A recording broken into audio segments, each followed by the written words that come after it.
rest of the second, we'll be doing one more clear here, and then we'll be entering vehicle section. So for anyone who only played to Halo 3 and are confused why you're fighting elites, it's kind of like the elites have two different factions, and you're both helping and fighting the elites on this mission. Right. So the Arbiter from Halo 2 is making a return.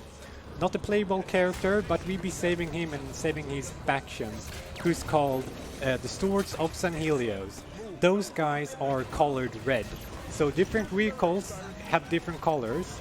I think in Halo 3... Yeah, they were green in Halo 3. They were green in Halo 3. The Swords of San Helios faction in this game is red. So we be everything that's like Covenant but red is with us. So red grunts, red elites, those are with us. There's a civil war going on their home planet here. So yeah, we were grabbing the Mantis just for a short section here. I actually forgot I want the NU sword. Okay, thank God. Whoa, what just... Yeah. exciting stuff going on. Pretty pog over at Stream 1. Stream 2's pog too. Yeah, pretty pog too. Oh, I almost battered one of my teammates there.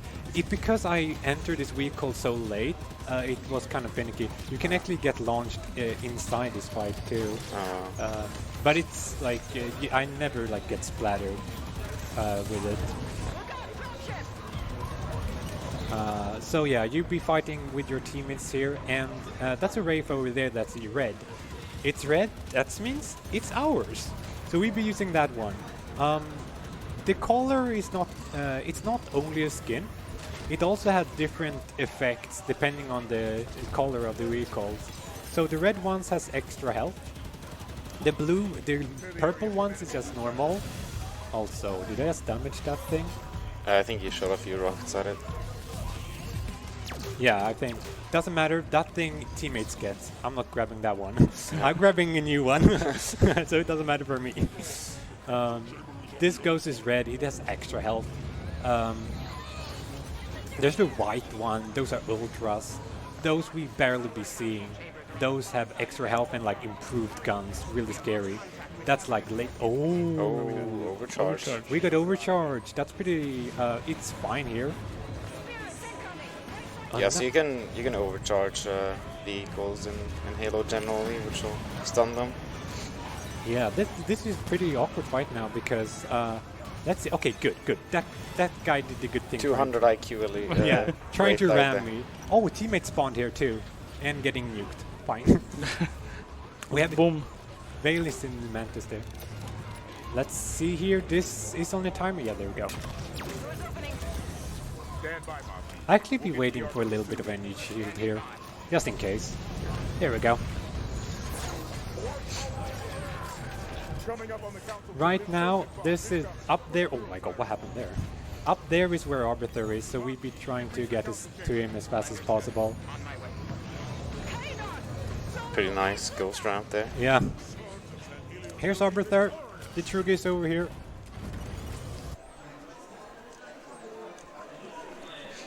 And good.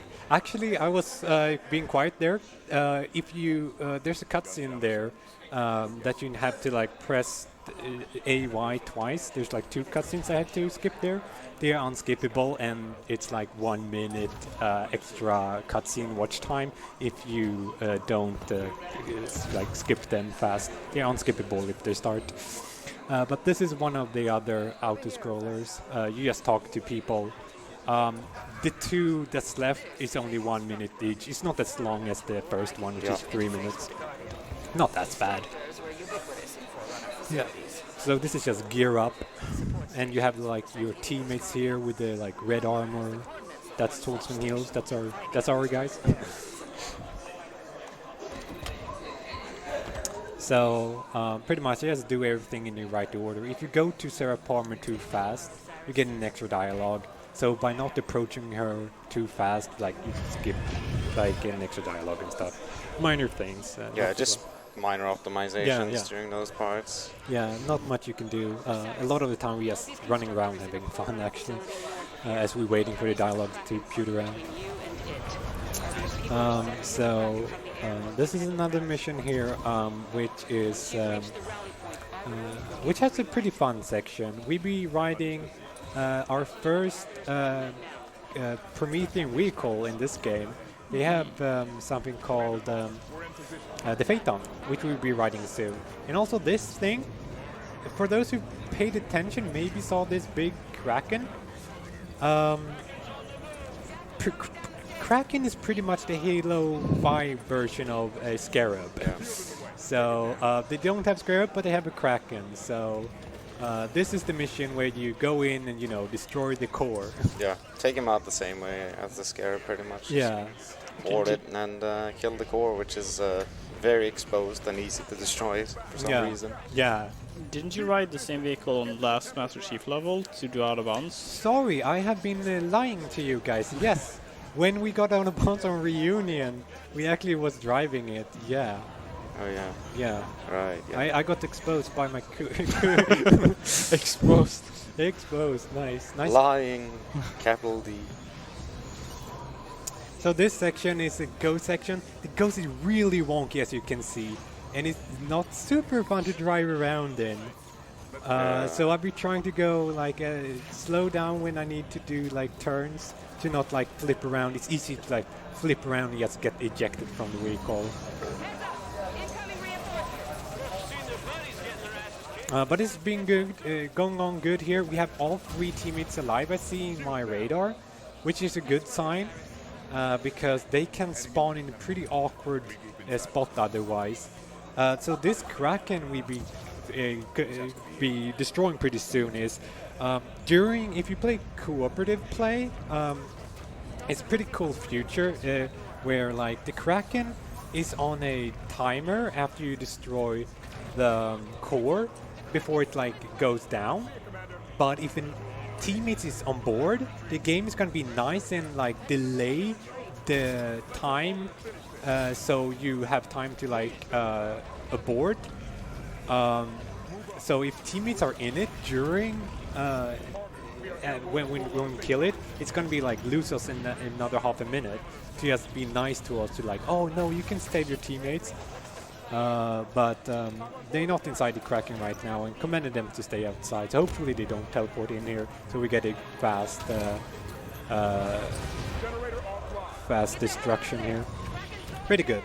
So right now, see this turret they deloaded? Now it's going down. If these teammates were inside, it would give us another 30 seconds, which would delay the missions. But yeah, this next section, there's only one more section in this mission. This vehicle right here is not supposed to be brought in, but if you park it over here on the tip, it don't despawn. If we see teammates, maybe do it. Okay, now. Oh wow, oh my god, they can actually bring those in too if they teleport. That can be interesting. But yeah, you can bring it in if you just squeeze in here and then park it right outside. Yeah, makes this upcoming fight a whole lot easier and faster.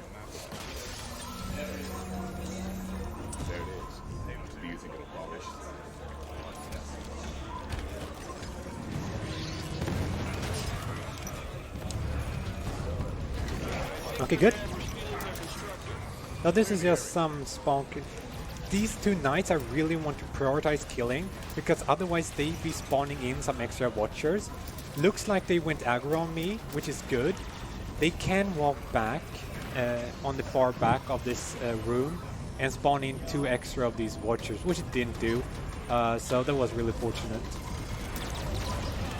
So that was a really good fight actually. Let's see. That seemed really fast. Yeah, there's only one more troll in here. Hello. Is that it? Wow. Oh wow. That was good. That was fast. Yeah. That was really good actually. Pretty much always up on the DPS there. Yeah.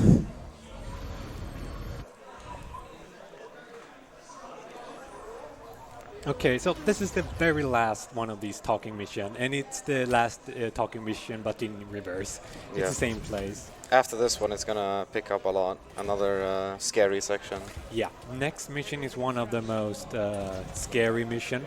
We don't have a checkpoint for like 2 minutes, and it's all pretty hectic.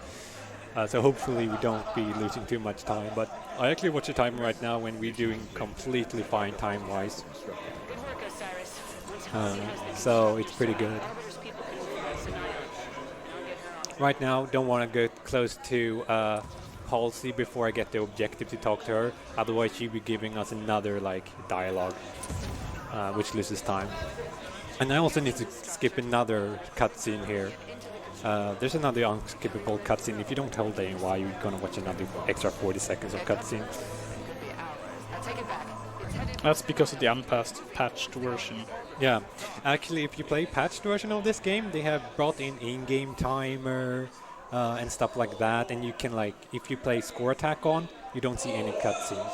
Yeah, mainly easy speedruns will use the patched version, and legendary speedruns will do the unpatched version. Yeah. Just because of all the balancing changes, makes legendary easier on unpatched. Yeah, exactly. On easy, you're not so afraid of hunters and like sniper rifles and stuff anyway.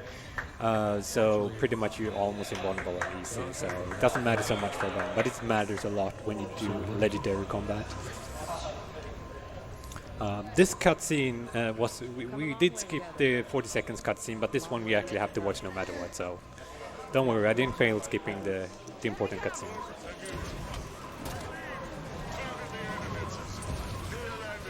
So right now we're supposed to destroy a lot of cannons.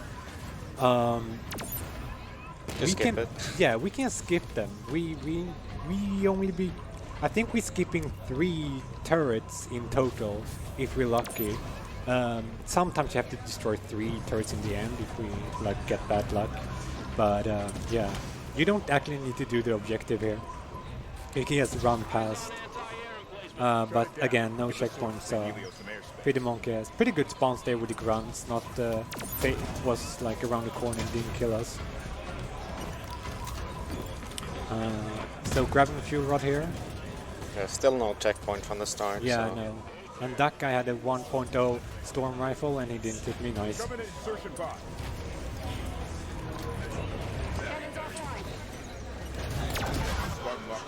Okay, good. Nice. That turret we do have to destroy. We see how many teammates we have alive. We have Vale. Vale, wait, who actually killed? They actually killed an elite. Nice, Vale. Good job, Vale. Plasma pistol doing work. That material, yeah. The one time it's useful. That guy, don't follow me. He had the fuel rod. Okay, good. Fuel rod just put an end to the fun. Good.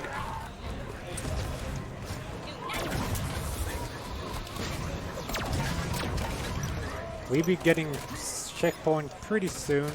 Yeah, still no checkpoint from the start. Yeah. I get in checkpoint sometimes here. Yeah, hopefully. Hopefully during this fight. Maybe one of my cool commentators here can point it out if I get a checkpoint. Yeah, I will.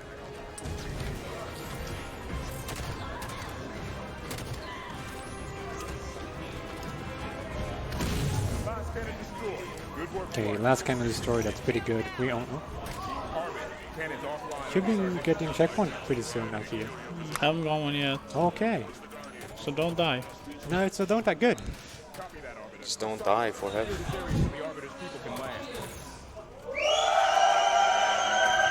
Whoa.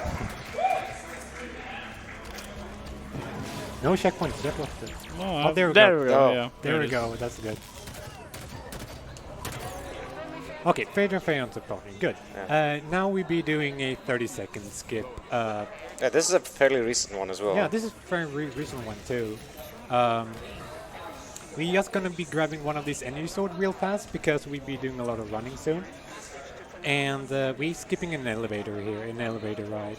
Yeah, it looks like he's just about to jump off the edge, but it's actually a scout. Boom. Good. That should work, yeah? Nice. Easy peasy. Well done. Just gonna check here in the sky. Yes. that thing has to spawn in the air before I can hit the load, so otherwise I can get trapped here. Pretty funky. And that's another checkpoint, good. So this section is pretty much just run past sections, and we actually be using this sword for 2 hunters. But these 2 hunters, we be killing before they even like stand up.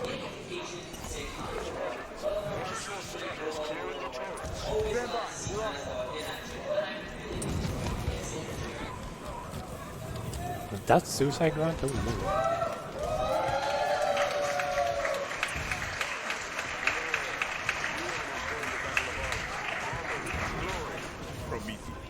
We'll be ready. This is a pretty cool movement section, Yeah, actually, yeah.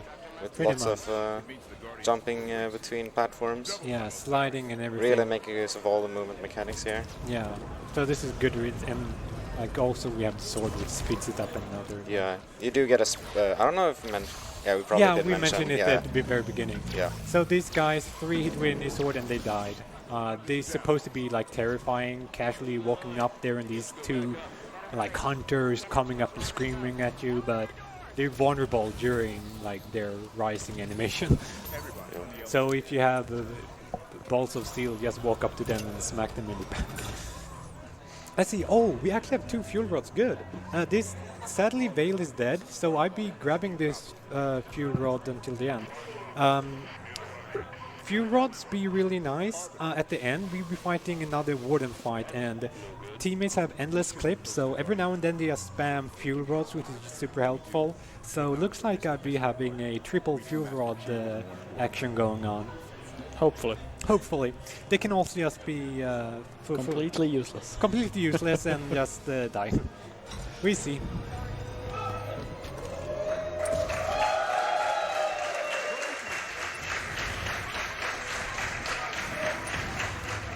Okay, so something that's be coming up right now is we're going to do fast animation skip here.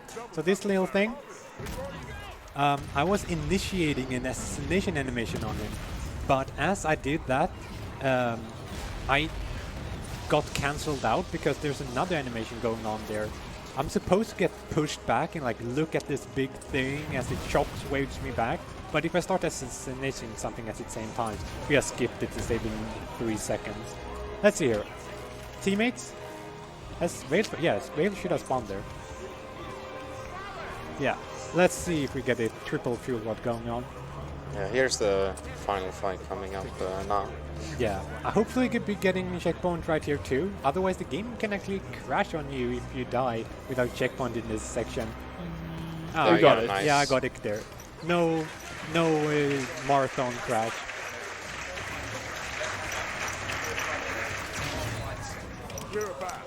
So right now it's a pretty hectic battle, pretty much. We'll just be fighting it out with this gun. Hopefully later on, teammates will also be useful with their fuel rods. We'll see what happens with that.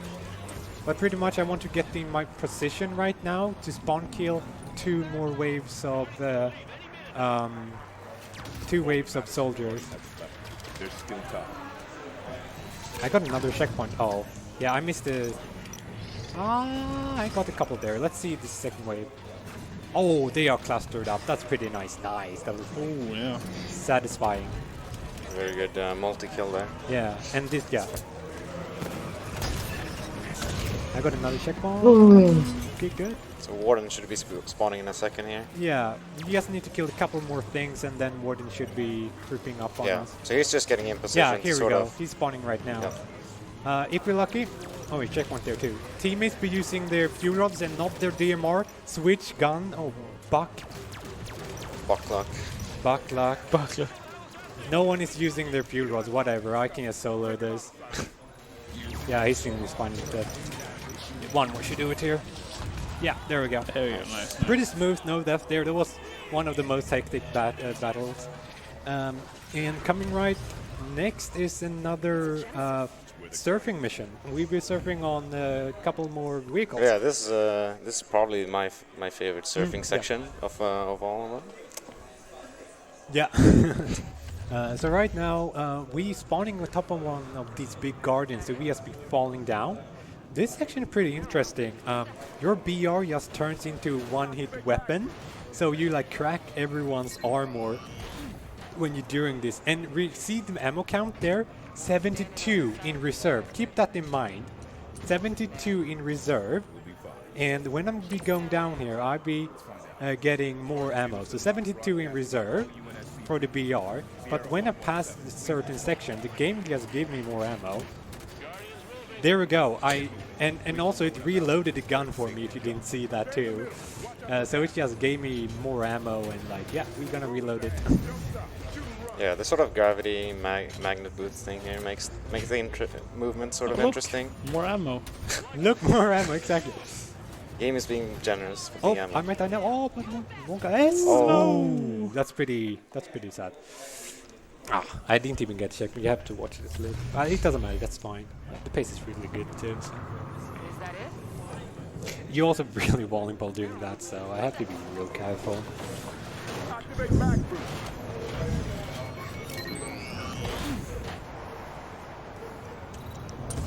Like standing on the side of a skyscraper. This is bad. We'll be fine. Very much trying to stay in the air as much as possible. Yeah, airtime. As when you hit the ground, you kind of magnet on top of it, as you have magnet boost. Get moving. Reach a low enough altitude where it's safe to jump. Stay in the middle. Watch out for gas. I'll be trying to hit as good as possible. The screen is shaking while we're falling down, and I'm using like a controller here, so it's like my console aim right here, boys. Get killed now. Move faster. Okay, good. Yeah, good. Yes, yeah. Good. In before he was finished me off. Oh yeah. That was okay. Good. We passed that section now. So the interesting part comes now. Next section is supposed to be a lot of vehicles. We not be using the tanks, and we also be introduced to the Ultra Ghost, which I mentioned before. But we not be driving one of those, sadly. We be riding a Phaeton. Spartan Jameson locked to Sierra 117. Please respond. I waited there, so if you didn't wait for Master Chief's dialogue there, you will get like an extra Cortana dialogue down here. So that's a good 10 seconds, even though I waited. So this is the right place. I also mailing to delay the checkpoint. I want it down there because this another section is also scary. There'll be vehicles everywhere that be trying to kill me, so... Killing vehicles is slow. Yeah. Buck be pointing out that, oh, you don't want that big tank over there, you sure? Yeah, we sure. She's buying a tank. Pretty sure, yeah. Pretty sure we don't want it. A Scorpion, yeah, I reckon we can make use of that. Nope. We not be using that. Okay, that was pretty good. Didn't Scary. Oh, yeah, that wow. Ultra Ghost. Yeah, so just running up here to get in position for this Phantom. Kill the gun. Yeah, kill the gunner. It's your installation. And this is awkwardly easy. For someone that's watching, this might look like hard to like slipper off or like boink off or something, but you surprisingly like magnet like on this thing. Like it's pretty sturdy. Yeah, What's the considering magnet boots? Yeah, magnet boost. Yeah. True, actually. Yeah, considering you were never meant to do anything like this, it works surprisingly well. Yeah, exactly. So right now we have skipped the gate. We haven't loaded in everything properly here yet, but I want to gear up and get this ghost before I hit the load. So I'm ready for it.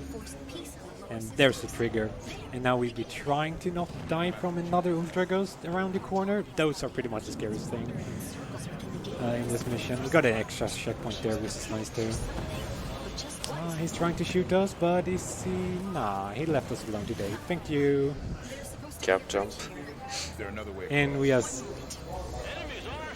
Hold position. Yeah, there we go. And this ghost didn't even take a lot of damage. So incoming now is the last Warden fight we be doing. Yeah. We be fighting two Wardens at the same time. Yeah, in casual play you would have more Warden fights after this. Yeah. We'll be skipping that. Oh, a checkpoint there. He's probably gonna beat me. He missed nice. I supposed to ground pound him there, but I I walked out on the ghost on the awkward position, so I couldn't quite do it. But let's see, this should work still. Oh my god, Wow. I actually got scared there. Wow. He has this beam lighter thing too. Nice dodging. Yeah, stun locking the first one, and then he's gonna be using the Yeah. saw for the second one. Yeah, this is an explosive gun, really high caliber here. So pretty much, Warden. Oh, okay, he be doing that. So now I need to be safe. He's just spawning teammates. It doesn't matter. He just spawned in the first wave, which is okay. Oh, he's spawning in the second wave. That's not fine, sir.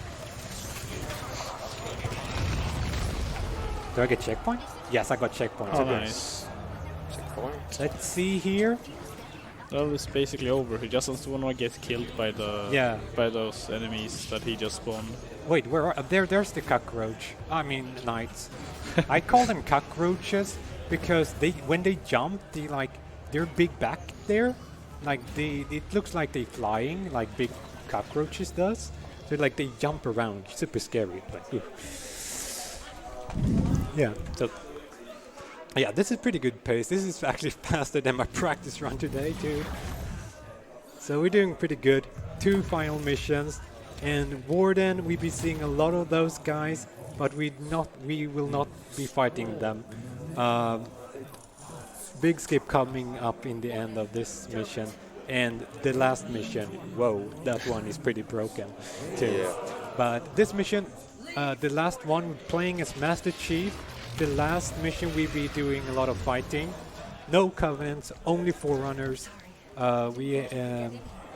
So pretty much there's one more heavy fighting coming here. We see how that goes.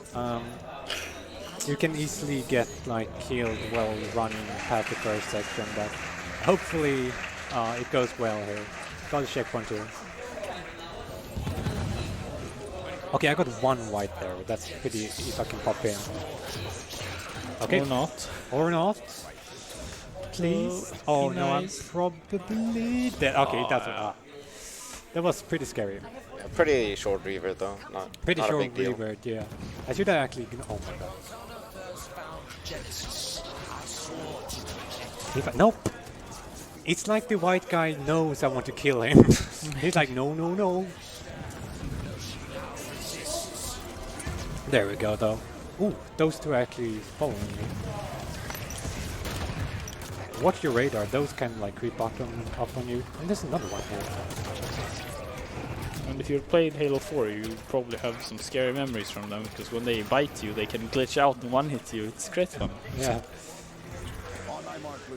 So I really want to kill one of those knights. They have like an incineration cannon, which is pretty useful now because splash damage when enemy group up is pretty nice.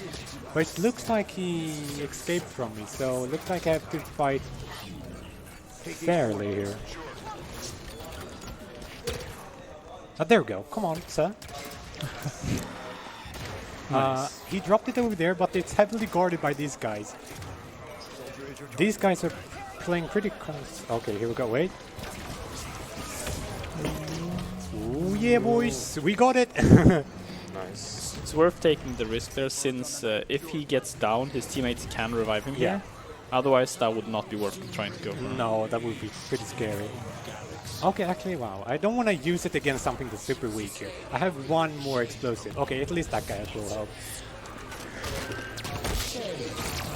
Is there a guy up there? Nope.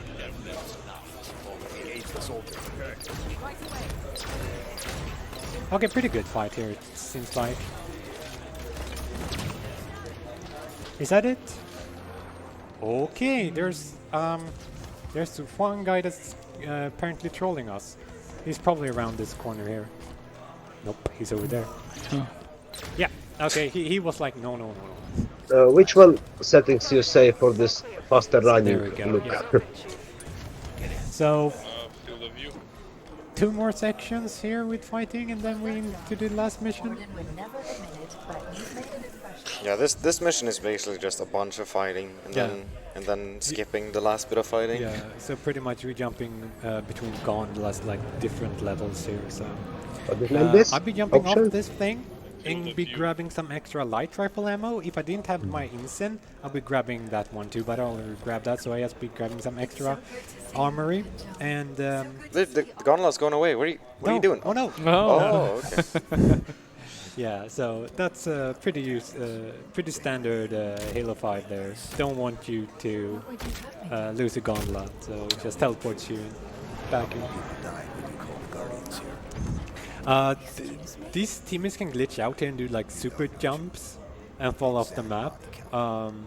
Maybe they do it this See the time, option maybe on not. my- They can also do, there's one more gondola where they can do it. It's pretty funny when they Okay. do it. They can just jump up, straight up in Oh, the air. gameplay. Okay. And like, yay. I wish I could super bounce like that. Can you? Okay. Maybe you can. We'll see. Maybe I can. Let me guess. More hostiles inbound. We'll handle it. Promethean soldiers in play. Okay, I have one more shot here, so let's... And there's, My team which is is the down there make fighting this maximum? all alone. They The might be 24 or overwhelmed. something? I need to go down there and hit the trigger, but I stood Yeah, up they here put just maximum, to, you yeah, know, for to this. get the And high there's ground. another one, additional I field got of the high view. ground. Teammates did a good job there. They, Oh yeah. hooray for them, not dying. Hey, So there we're hitting triggers, jumping down again though. I want my teammates to go over here so they don't die. They're pretty good for at least decoy for the a last little bit section. different. So if they survive, oh wow, Ay, ay, ay. those crawlers want me dead. Okay, good. There we go. He has 2 turrets here. He's barely behind the wall, so they can't shoot him. Yeah. Oh, hello, who's shooting? Actually, teammates spawn up with me, so I at least have Frederick. At least one teammate's with me. Kelly might... actually, all 3 of them is alive. But I think Kelly's gonna die, she's in combat. Maybe we get 1 at least. We got Frederick, so we have 1 teammate, which is decoy. Okay, I see 1 going down there. Boom. Oh. Hello? Hello? Once you're here with me. Wow, this guy, he's usually not hiding. Okay, whatever, we got him. And one more. Those watchers, as you can see, can be pretty annoying, giving enemy like shields and stuff. Suit doesn't power? Okay.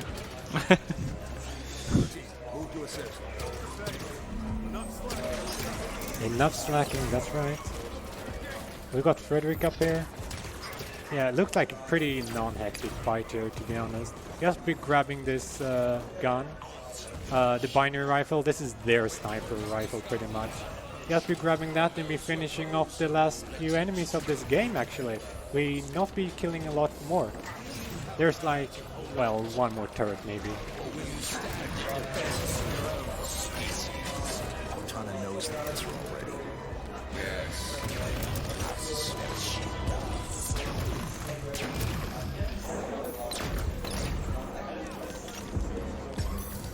Okay, so pretty much 2. Oh, okay, I can pop you first.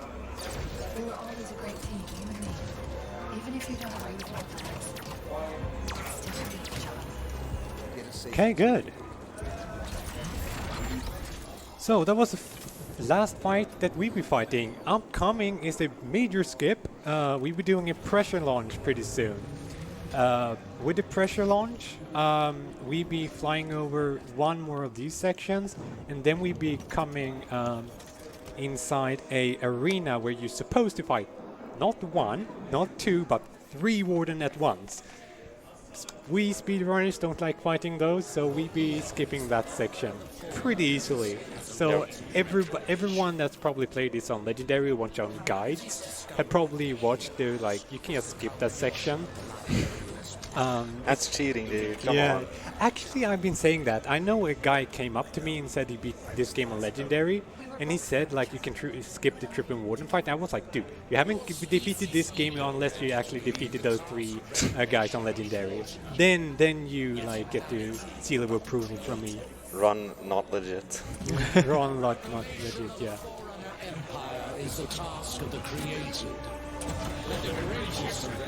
Okay, good. Ooh, Oh, nice, first try. First try, easy peasy. That was pretty good launch too.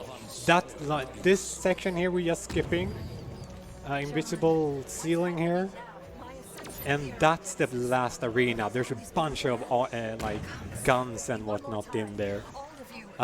We not grabbing those. We just skip it. Thankfully, unlike a lot of different missions, the end of the mission is not triggered based on enemies killed. So you can actually just walk inside, walk to the end here. So those 3 wardens over there, nope, no, not doing that. And that's Cortana over there. Let's go. That was a pretty good level. Yeah. So roughly only 5 more minutes during this run, if done perfectly. So this mission really broken already starting off. You see this wall here? No, there's no walls here. When they were starting to route Halo 5, this was like the longest mission. Was like, I think this mission long was like 30 minutes or something at the beginning. Yeah. Because this has like the toughest fights if you're not doing what David is doing right now. Yeah. So you're supposed to like back there you were supposed to just be waiting. Back over there you're supposed this is the final mission. A lot of objectives. You're supposed to destroy 5 cores, which is heavily fortified by turrets, Promethean hunters. They throw everything at you. And then you're supposed to get into this pyramid, and inside the pyramid you're fighting wave after wave after wave. Yep, not doing anything with that. We're skipping all of that. On my mark. Push up. Move up. Take that position. So we were trying to do a little bit more swaggity swoogity. Oh yeah, this is pretty cool. Yeah, you can get a pretty good launch. This is driving you forward. If you jump, you keep the momentum like you should do. Some games don't, but this game, Halo, like you keep the momentum. So if you jump with thruster, it can be pretty fun. Yeah, so he's using the a visual cue and then timing of his gun shooting to know exactly when to jump. Nice. Yeah, we got a little bit bunny jump there, so we just bunny jump through that section. So right now, I just gonna grab this for safety. We can destroy one more cannon. Otherwise, this is pretty much pacifist run from now on. The sword for some more speed. Yes, a well-placed sword there. Thank you, 343 Industries. So we can just run past this section real fast. Oh, Wow. So unless you get absolutely destroyed. That can also happen. Wow, that was unlucky. Take him down. No, dude, you know what, 343? I take that back.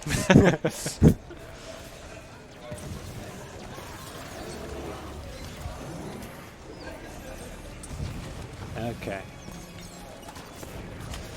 Those 2 turret guys, not very nice. Well, this time, 0 shots. 0 shot. Typical Halo, guys. You did the same thing, 0 shot.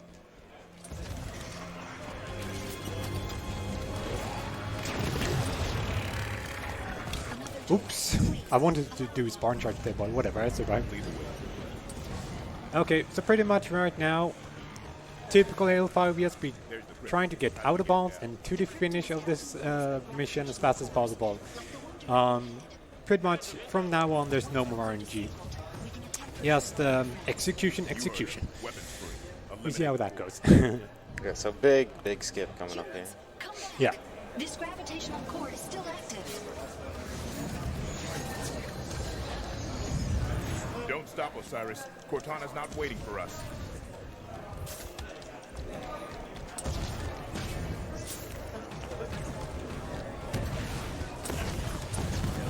Okay, good. There's pretty scary section there, but we got past that.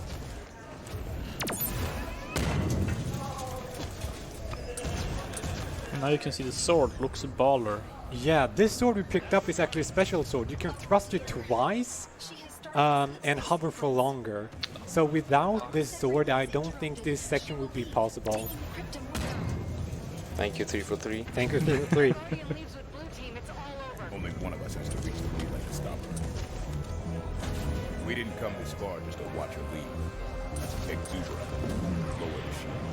Okay. And we're at the end of the game. The end of the game. Nice. We are gonna get up here. We're gonna do one more skip actually. We can do an animation skip, which saves like almost 40 seconds. You can see if I get it. I think I even can get 2 cycle here, so. Get the big one, dude. Yeah. Oh. Wow. Actually, where's the checkpoint? Okay. Ouch. Let's try one more time. Yeah. Oh, this can be this fast one.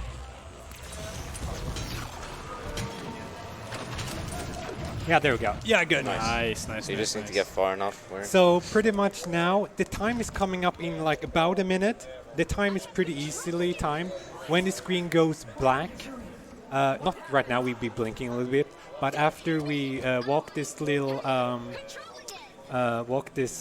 bridge that we deploying in front of us, the screen goes black and then it's time. So time is coming up in around 30 seconds. I just saw we didn't quite get the sub 130 there, but it's a pretty good run anyway. I mean, it's some 130 in-game time, right? Yeah. In-game time, yeah. So yeah, pretty much that's it for Halo 5 almost. We just be watching this little walk here, and then time be coming up. It's a good run. Yeah, pretty good run. No super major mistakes there really. I was a little bit nervous at the beginning of Blue Team. I was keep failing that skip, but after that I was able to get on track again. So time now. Wait. Yeah. Nice job. Make it snappy. No snapping. We can clap. Shoutouts to HaloRuns.com. Yeah. By the way, if you like Halo speedruns, check out HaloRuns.com. It's where we got all the leaderboards. Check out the Discord. Yeah. Join the community.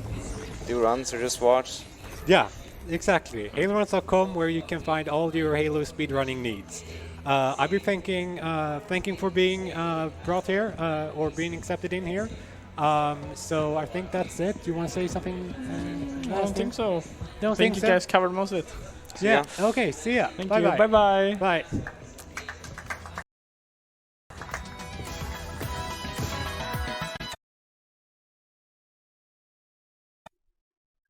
Hi there, and thank you for tuning in. I'd like to remind you about an upcoming event here on ESA Marathon, the ESA Corona Relief, which will be live between May 28th and May 31st. The schedule will be live on the 17th. Thank you for supporting ESA in these times, and you can always subscribe or use your Twitch Prime token to continue to do so. Or follow us on social media down below. It helps a lot. Thank you so much. It's time to get this show on the road.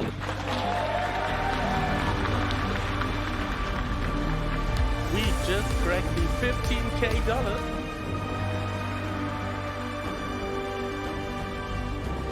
Oh boy, hold on tight. We got a $500 donation from Ananas. What?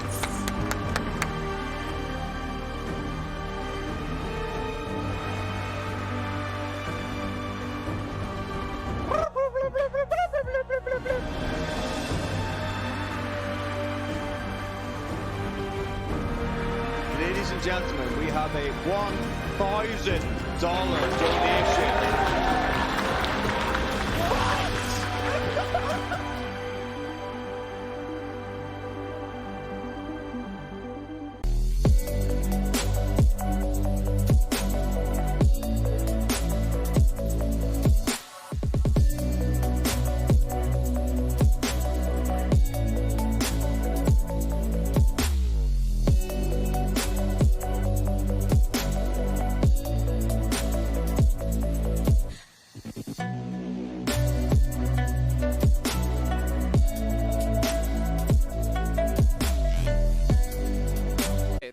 Hi, I'm Henny, and today I'm gonna run Dishonored for you, Dishonored any percent. Recently, a couple of new people have kind of joined the community.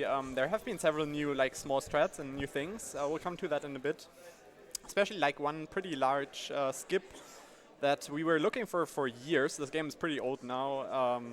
But yeah, first I want to introduce my co-commentators. This is... Hello, I'm Zonorous. I played this game before, sometimes. You're right. And I am Alexia. Hey.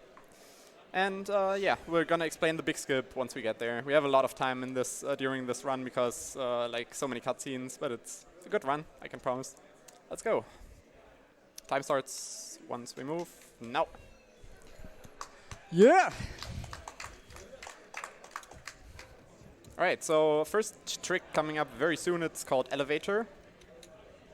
It works by walking backwards against, backwards against the corner, and if you jump with the right timing, hold jump, then basically you will vault up the corner, or the wall, whatever. It's like really useful to get up to high places that you're normally not supposed to be in. And that way we can also do a cool skip here. You're going to see in a bit. There's a tutorial fight coming up. And the game just wants to teach us the basics of fighting. But we're not going to really do that. So yeah, we'll see in a bit. This skip is really cool. Dishonored in general is a game that has been by now optimized pretty far. And like the record up until like half a year ago or something stood for quite a while. Because mostly, like, Dishonored isn't the hardest speed game to run, so like you can optimize it pretty well. But with a new tech that was found, people got really interested again and figured out new small strats and so on. So that's really cool. What the heck? Okay, I have not seen this. What's that? Corvocopter. Doesn't really serve any purpose, but it's pretty good. Okay, that's new. That's cool. How did you do that? You just free scroll, aka literally cheat. Oh, okay. Nice. Alright, so we casually climb up here with an elevator, as I said before, and now we're just gonna wait, enjoy the nice view. We'll get here later again. It's kinda-ish. Yeah, we get here. It's just the scenery has changed a little bit then. But yeah, we're just gonna drop down here the moment the assassins basically teleport on the roof. And that way the game just deals so much damage to Corvo that the fight is instantly ended. Normally you can beat the fight, it's just like normally you just take so much damage that the fight ends automatically. And this way we can basically skip the whole fight with the right timing. You shouldn't drop down too early because that way then you would actually die. The game kind of gives you some invulnerability frames, or invulnerability there at the end. And yeah, Empress, by the way, just died. I completely missed that. I've seen it so many times, so I didn't really pay attention to that anymore. But yeah. Yeah, this is pretty cool. So, I mean, the game kind of wants you to teach combat mechanics and stuff, but since it's like a tutorial, you're not supposed to die. But just taking a lot of fall damage, the game assumes you lost the tutorial fight and just skips like on. Yeah, right. So you basically win by being bad, kinda. Or the game thinks that. Alright, so right now I'm holding the use key because there's a small glitch that we will do throughout the whole run. It's called ASS, aka RE Storage Skip, and it allows us to basically skip the skip prompts of cutscenes. Not all cutscenes, but some. And that way we can save like a second here and there throughout the run that adds up, so it's pretty convenient. And here we are now at Coldridge Prison. There's a fairly new thing here as well. It's like we used to elevator up the gate in this very secure prison, as you will see in a bit. But now we don't do that anymore, but instead just clip through the gate. It works in a different way and only works in this spot. But yeah, first we grab this key, and now I'm gonna align myself here. Come on. And we just clip through by scrolling or free scrolling inputs there. And that was an elevator again, as we've seen before.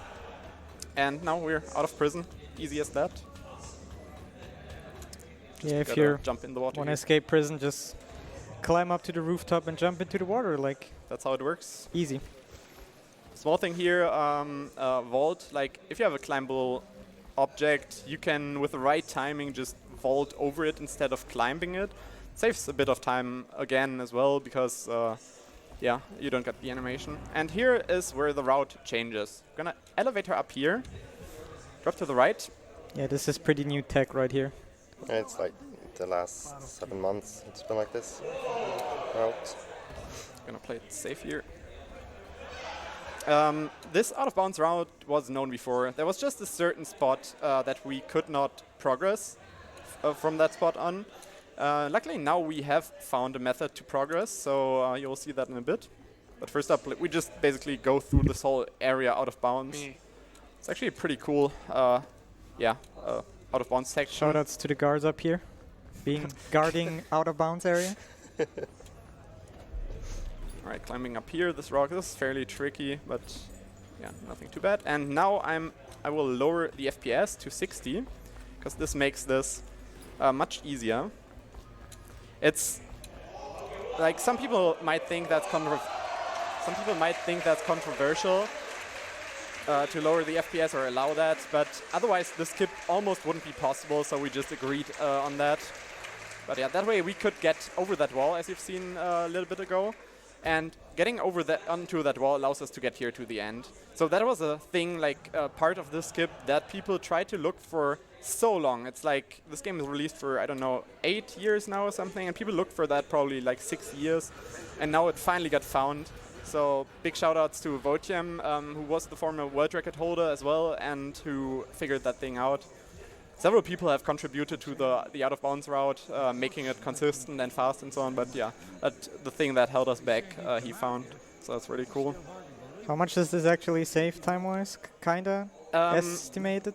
Like, I can just say that it's 25 to 30 seconds, I think, the whole route. There are some sections during the game where we will go a little bit slower because we don't have the sword.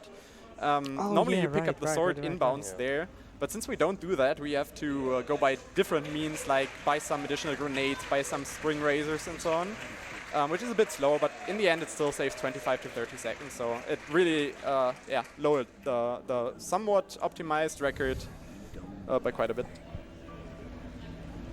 Sure, go for it. Toasty donated $10. Hey Heaney. Good luck with the run, pray for good boil RNG. I'm a bit lost though, where's the donation incentive for Henny's lamp jump? Thanks, Toasty. Well, donation incentive, like, there's a meme thing. My former record, 33:28 or so, there's a really simple blink up onto a lantern in the boil mission, and I failed that. Cost about 5 seconds, and everyone was mocking me, especially Sarah Tess and some other people, like, funnily mocking me, obviously, but yeah. There should be an incentive to do that now as well, I guess. Alright. Sure. George donated $10, Elgu. Alright. Alright. Okay, so this is Ferret Fetch. Fearful Ferret used to be a runner of this game, like back in the days.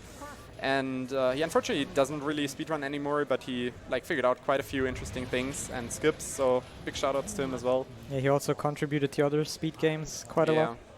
He used to be really active. Pretty cool guy. Alright, so coming up is Outsider skip, a pretty interesting skip. Dumbest trick in this game for me. It works without free scrolling, aka literally cheating, but free scrolling makes it basically free, as the name would suggest. Please just pay close attention. Okay. You can see that we kind of teleport upwards. It's like the game basically puts us in a 0-0 position from what I know, and that allows us to skip like walking up from the bed to the outside part there. But yeah, now we got the blink ability, and blinking is what makes the speedrun a lot of fun.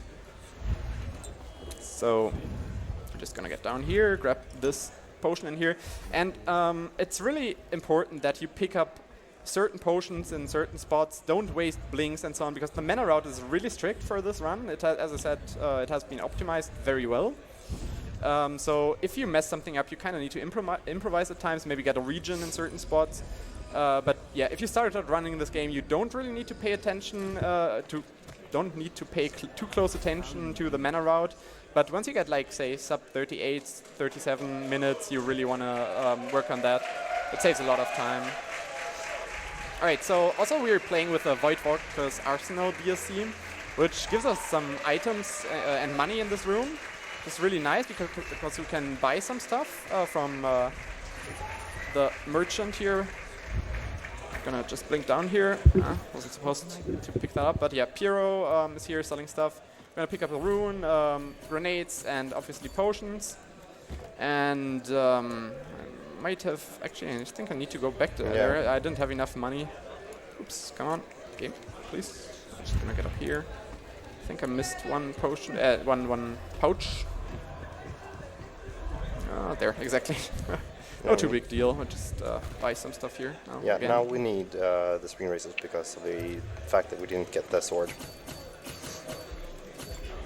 10 out of 10, everything is fine. Yes, alright. Yeah, because we skipped the sword, we don't need to do swordless anymore, right?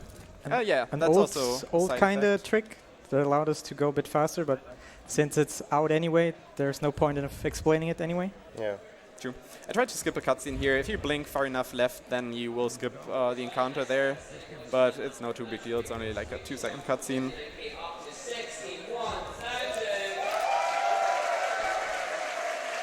Alright, this brings us to the first real mission, which is Campo.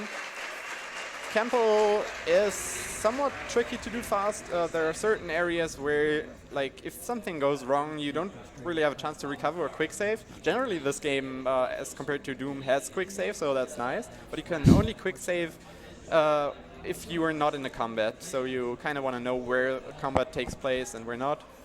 There's like a huge chunk of this mission though where we can't quick save. So hopefully nothing will go wrong, but we'll see.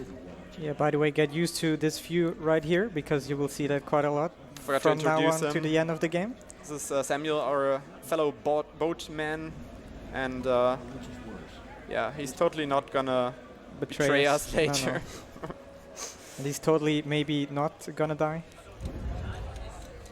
depending on how runner feels. Alright, so I'm gonna blink down here. Blink over this wall of light. That's a pretty precise blink. Okay, I picked that up. I just wanted to make sure. But it's pretty nice because you don't have to grab the whale oil tank and remove it, so it saves a bit of time. Getting some regen here. Now we're going to the inside here of his palace.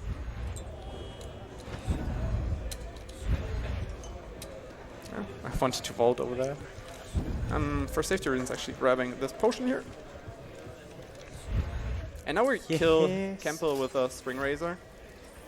And also grabbing that pistol because that's gonna allow us to kill some enemies if we don't have enough other items later. It kind of depends on R&D. Alright, hopefully we survive that. This fall is kind of precise. We did. That's good. Should I explain the slip clip thing? Oh yeah, you sure. You just did 3 times in a row? Okay, this is no big deal. Whenever, like the few times he glitched through the wall there, how that works is you have this blink ability, and when you side work, like sidewise run into walls, the camera, like your character is like in front of the door, but like the camera shifts for a few seconds, goes beyond the door, and then the mouse, you can like blink through the other side of the wall or the door or whatever you're trying to slip clip through. And if you're fast enough, click the button, you just kind of blink through the door. But it's kind of precise, and you need to get like the correct muscle memory down for it. It's gonna take a while. But it's like the coolest kind of glitch in this game. It looks It's really cool. There used to be another method of doing like clipping through walls, which also involved the blink before. It was like you basically double jump and then blink to get stuck in a wall and then blink out again. But this one obviously is faster and also easier to do, so it's really nice that we now have that tech. And it's also mostly easy-ish if you get used to the muscle memory, as Zone said. There are some thick walls which are sometimes a bit finicky, but besides that, normally it's very doable. You just have to get used to like how you need to hold your hands from slip clipping, because you kind of need to press like 2 or 3 buttons at the same time. And but once you get it down, it's actually not that hard. There's also a slip clip later that only saves 0.5 or so, which I'm gonna try to go for, which is combined with an RE start skip, which is just for the swag basically, but hopefully I can get that. Show that off. Alright, now we're in Weepers. We have to kill 2 of the Weepers. Come on. Alright, just gotta grabbing a key from behind the door, because why not? That's how it works in real life, right? Alright, grabbing 2 runes here. And skilling agility. The game has a chance to crash there, but luckily it did not. Okay, I'm gonna try one more time. Oh, come on.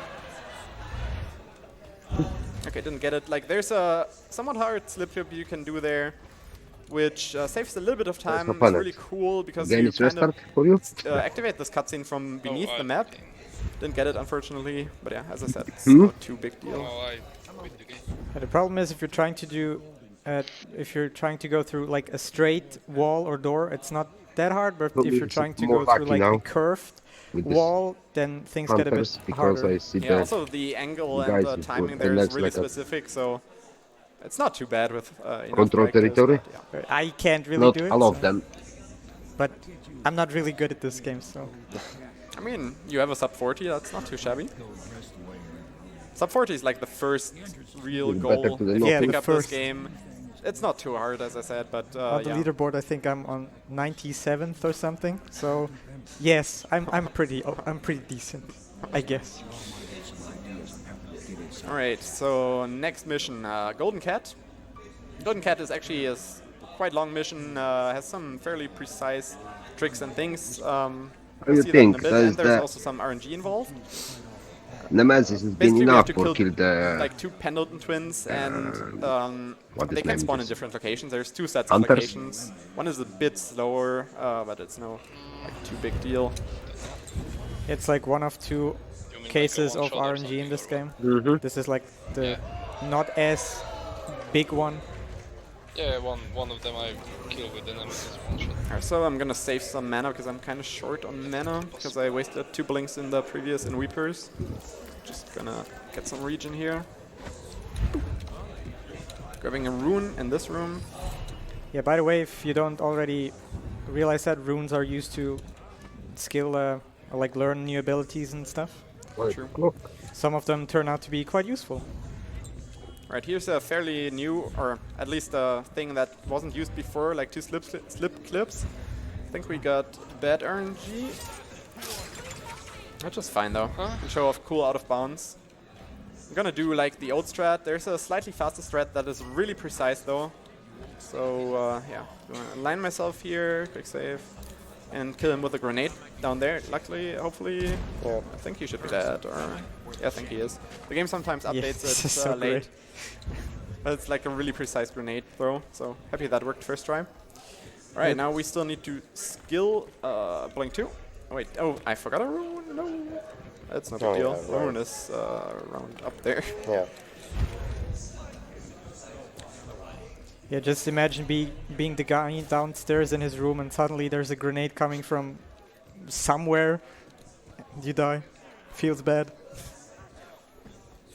Alright, so we killed both the Pendleton twins. Need to wait a little bit here until the quest marker appeared. Kind of bump into Emily there because otherwise you wouldn't be able to unlock this door. Or at least you could get a soft lock later. Oh, come on. Sure. Heinke donated $5. Hey Heaney, I heard that this blinking was taken from the Icarus Dash from Mankind Divided, right? Sure. Joke aside, good to see you again and GL with the run. Thanks, Heinke. Hi Exone and Alexia. Hello, Heinke. Thanks for the donation. Hello. Good to see you as well. Alright, so that was Golden Cat.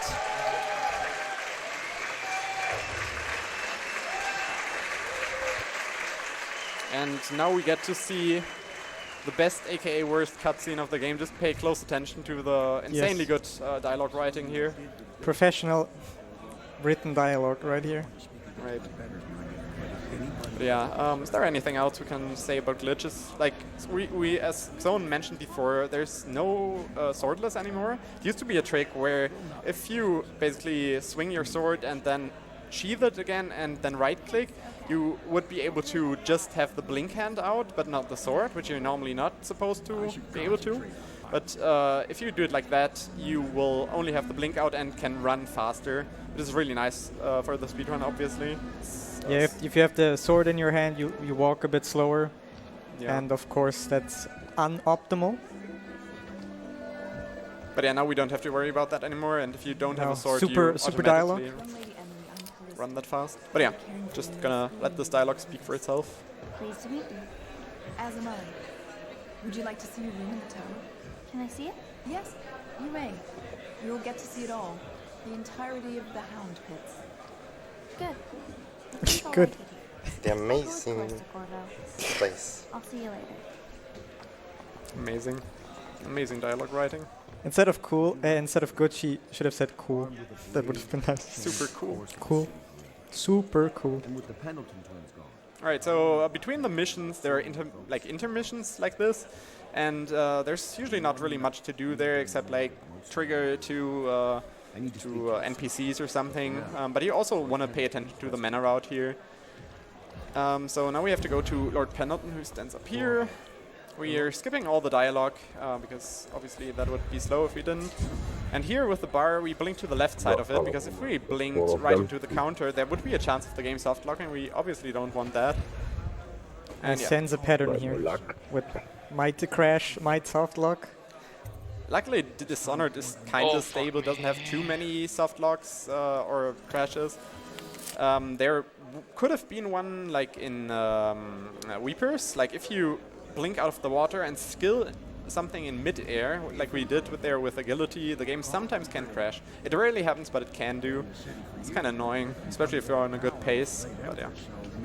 I'm really happy that I never have made the game soft lock, actually. Oh, okay. See all them lights on the water?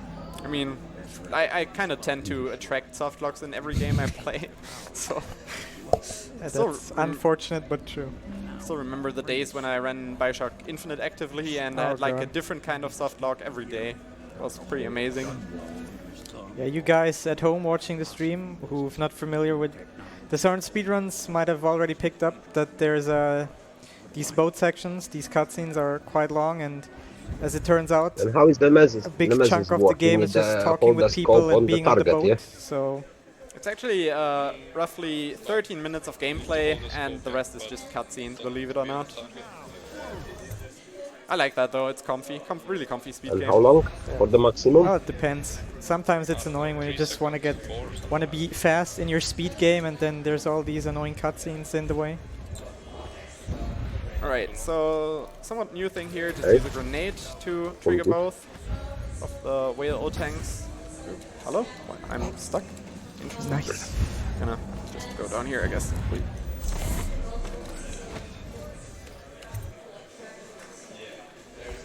Alright, also at the start, in the first section, you saw me wait a little bit before progressing, because if you continue too early, then you would also kind of soft lock or semi-soft lock and would need to go back. Because Samuel, like, there's a certain quest trigger that needs to happen first. Okay, because we don't have a sword, or because we can't like use a sleep dart, we're just gonna do this. It's a bit slower, but that's what I meant earlier. Like, there are certain sections now with this route, with the out-of-bounds route in sewers, that are slower, but overall, the whole out-of-bounds section still saves time. And now the world record stands at, I think, 32:52 or 3? I think it's 3. Might be 3, yeah. It's held by Seeker. Not that the 1 second matters there. Yeah, but still, it's Seeker again. He also holds the world record for Doom, for I think even Dishonored 2 in some categories, not sure exactly, but in a lot of games he just picks up, he's insanely good, so big shoutouts to him again. Yeah, it turns out Seeker is a pretty good gamer. Some people call him the human Taz. The human Taz, okay. And so we just abducted this guy because we have been told to abduct this guy. Yeah, Sokolov, he's one of the 2 scientists in Dishonored here, and basically we're gonna put him in a cell now. Gonna do a little RE storage skip here again, saves again 0.5 to a second. It's not much, but as this game is fairly optimized, all those little time saves add up. Alright, we've got to talk to Sokolov in the prison cell now, so just gonna go there real quick. And after that comes the real RNG section of this run, which is the Boyle mission.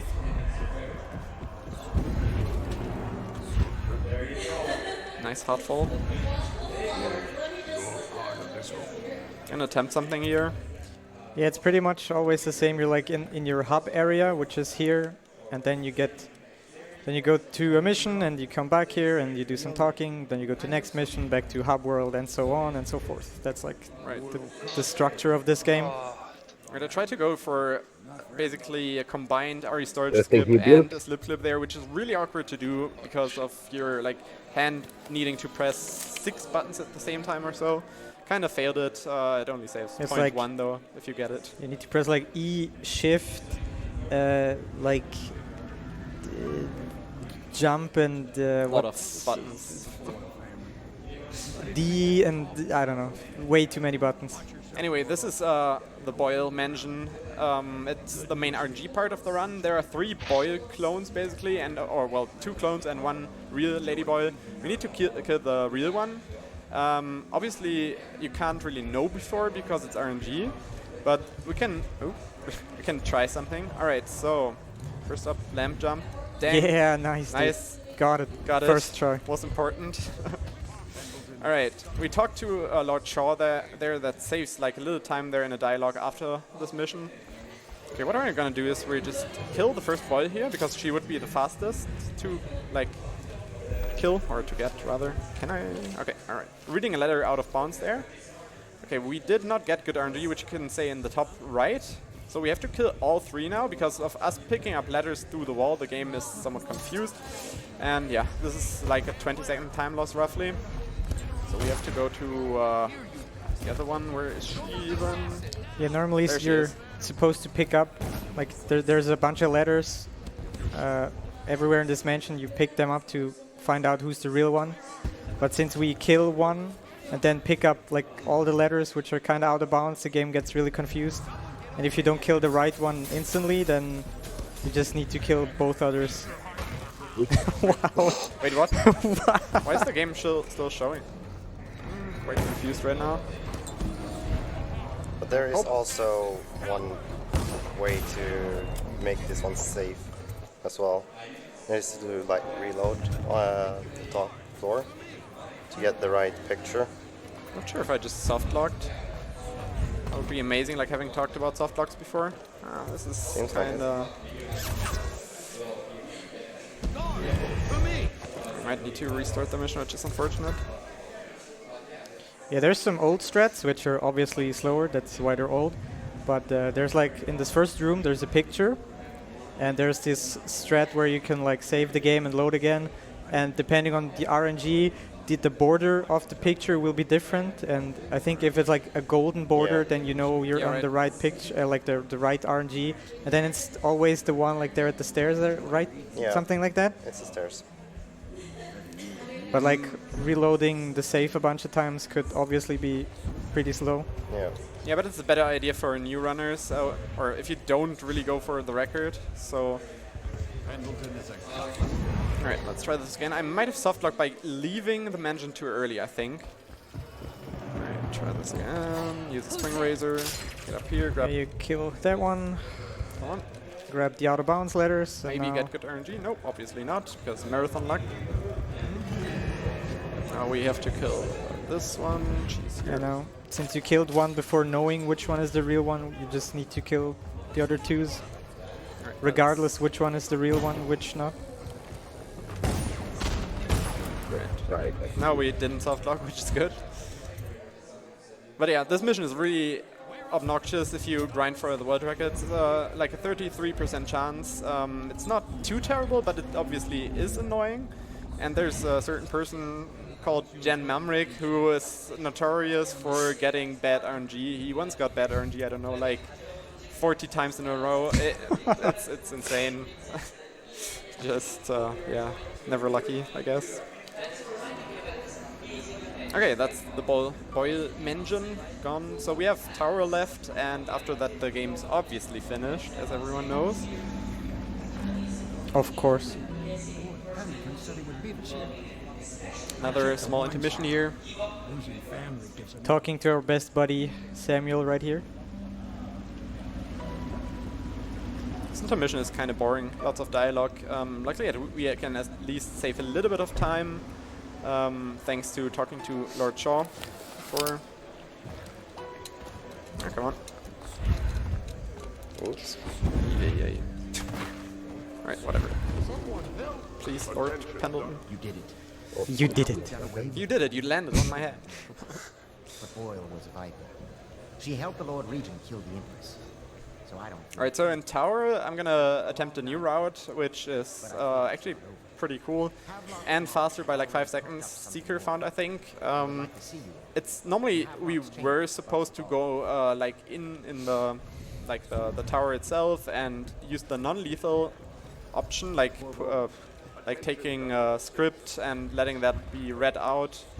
And it was faster than killing. It was the only mission where like not killing the target was faster. But now we have a new like strat which is faster, harder, but yeah, it saves a bit of time. And it's really cool, I think, so hopefully that will work out.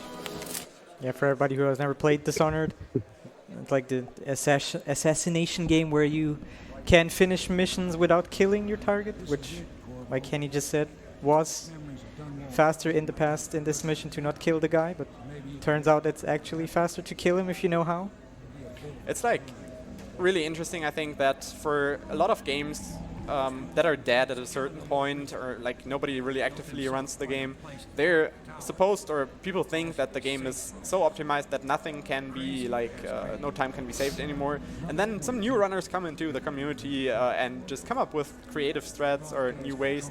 Like, for example, what was it? I think Golden Cat or so, we had certain new routes that were timed before, but then new runner had like a little idea, and it turned out that that idea made the strat faster. So yeah, big shout out to all the new people in the community. It's really nice to have you. All right, this is Tower. First we elevator up here, hopefully. Shoutouts to Joker, who's currently 3rd place and nobody knows who he is. Wow. All right, getting here, grabbing some potions. And now we go inside for just a fraction. Just alert the Lord Regent. And now we go on the roof, because he is now on the roof. Need to elevator up there. Come on. Hey. Whee!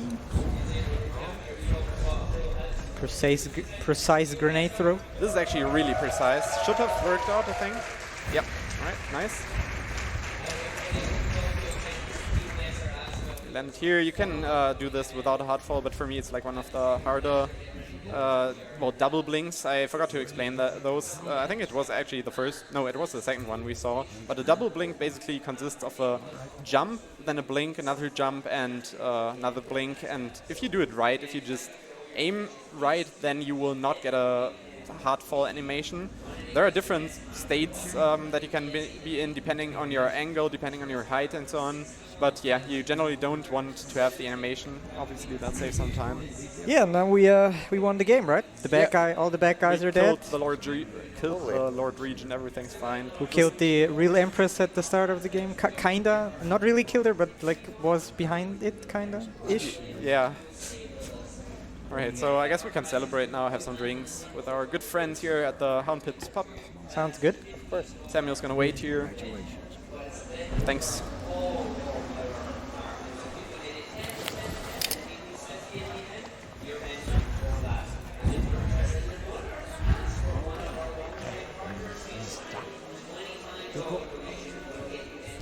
And there we had our drinks with our buddies. And now it's getting late, time to sleep, kinda. Oh. This looks weird. Do you know what's going on? It looks normal to me when you're drunk. Yeah. Slightly intoxicated. Slightly. Okay, so yeah, turns out we got betrayed by Samuel. What? Kinda semi-betrayed. Like, not really, because in the end we will survive. Also, spoilers. But yeah, this is the longest cutscene of the run. It's flooded. And yeah, can you maybe hold the button yeah. for me? Sure. Thank you. Oh, sorry. Time for some drinks or go to the bathroom. Sorry for that. Headphone users. Yeah, I can't. Can you like raise your hands real quick so they can see that you're not pressing anything? All good.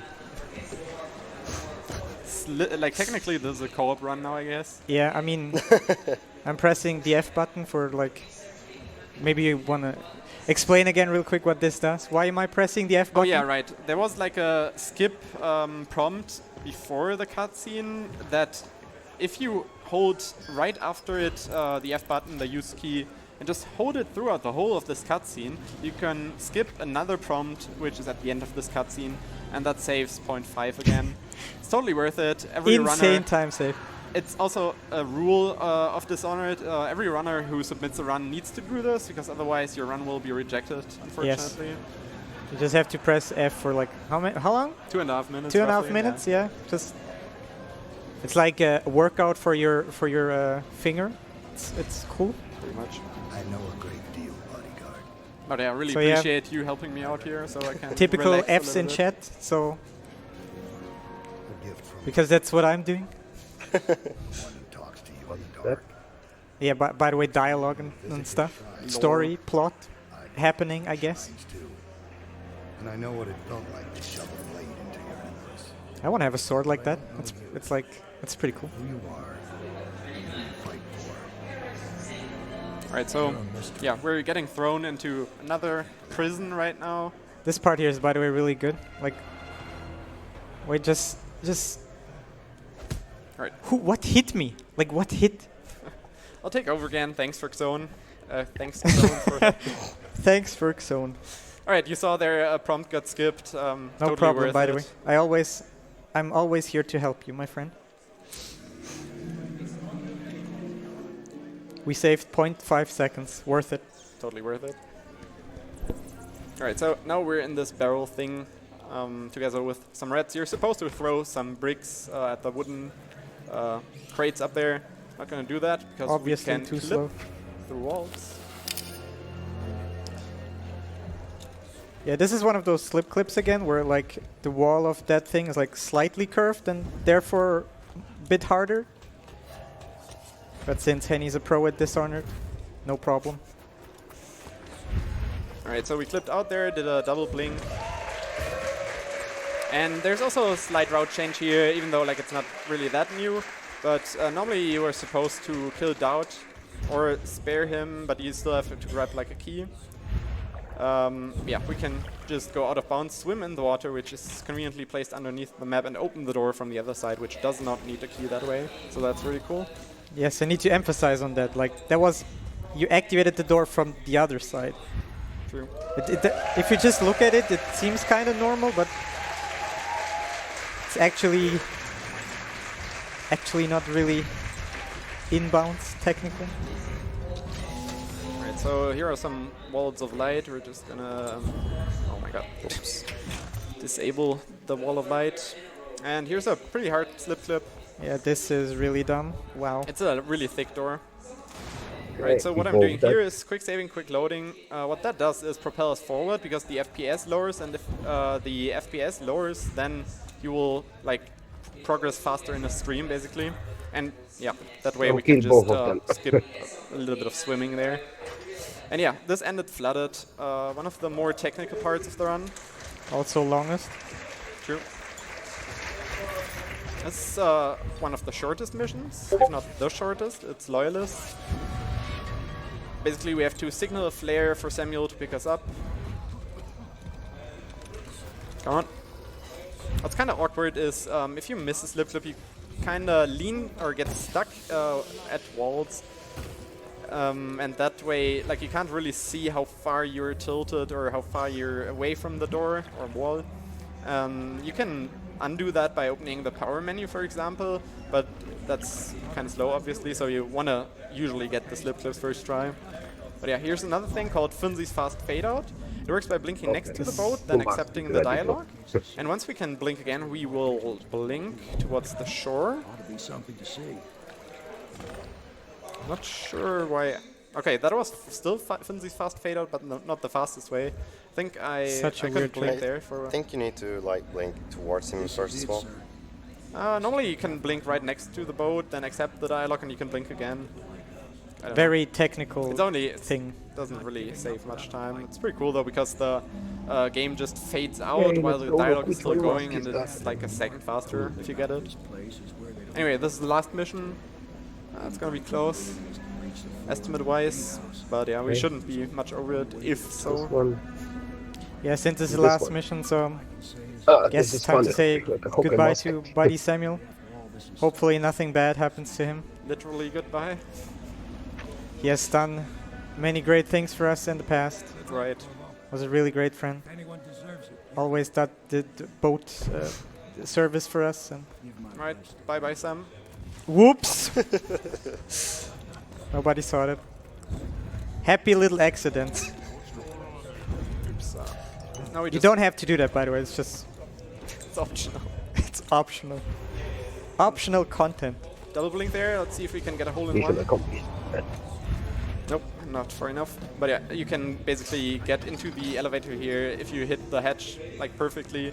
It's insanely precise though, and you can't really even set it up or anything. Or if you could, it would not save time.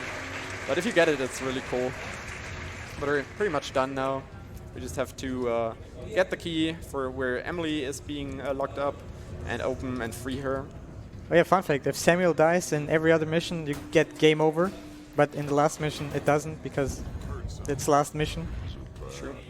Alright. So some guards here. And the key is here. Time is once we open the door. And that's time. A little bit overestimate. But yeah, that's okay. That was a pretty good run. Except for some parts. Yep.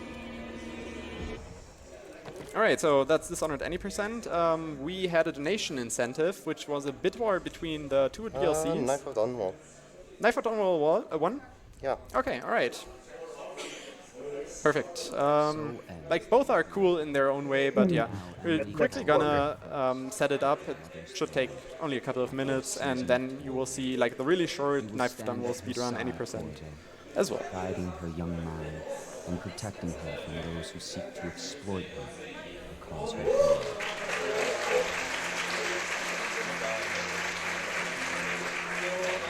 You watched and listened when other men would have shouted in rage. You held back. This is, by the way, the epilogue. Credits. With the passing of the plague and I mean, Emily's ascension, kinda. there's a golden brought about. It's like it would probably be good. Like we need to set it up. Like we need to copy some files. If we could just go to the intermission screen or something real quick, maybe, if that's possible. Or like this, you know. Oh yeah, that's good, I guess. All right. Shoutouts to Tech Guy. Shoutouts to Leva. He's doing an insane job here, by the way. All right.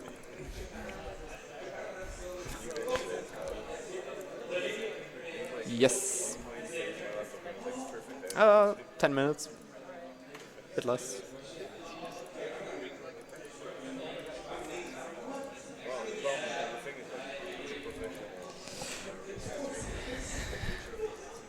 We will be right back. Please stand by. Yes.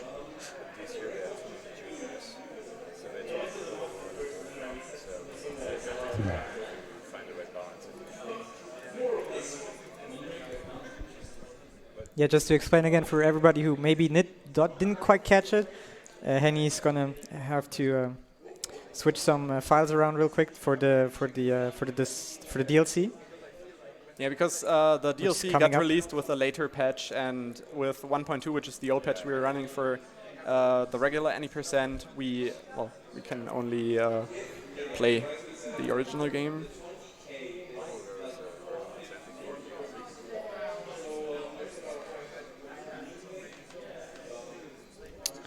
So, any plans of what's next for Henny?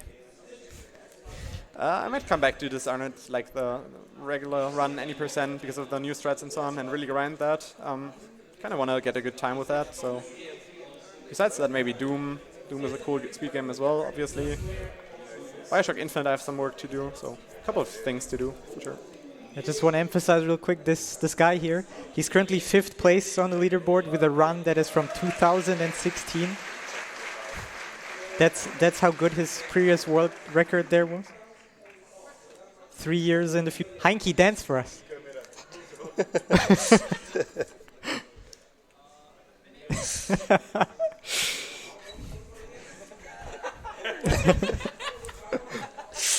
Shout out to Heinke. Yeah, shout out to Heinke.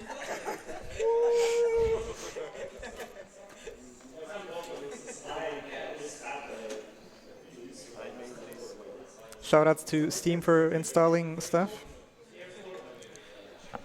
But yeah, Amazing speed.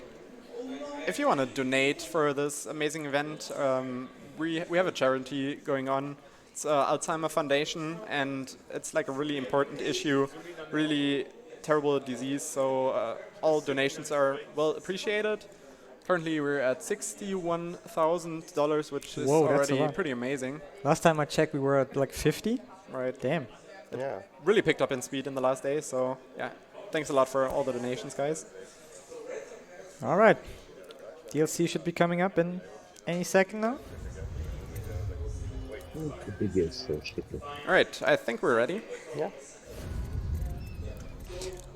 All right. Okay, so Hello, everybody. This is Dishonored's Knife of Dunwell. This is the amazing runner Henny. Yeah, as he said, I'm Henny, and this is Xoneris still, and this is Alexia. And this is Dishonored Knife of Dunwell. We're gonna do any percent as well. Starting out from a save as with the main game, there would be a huge cutscene at the start, and we're just gonna start from here. So timing starts now. Woo!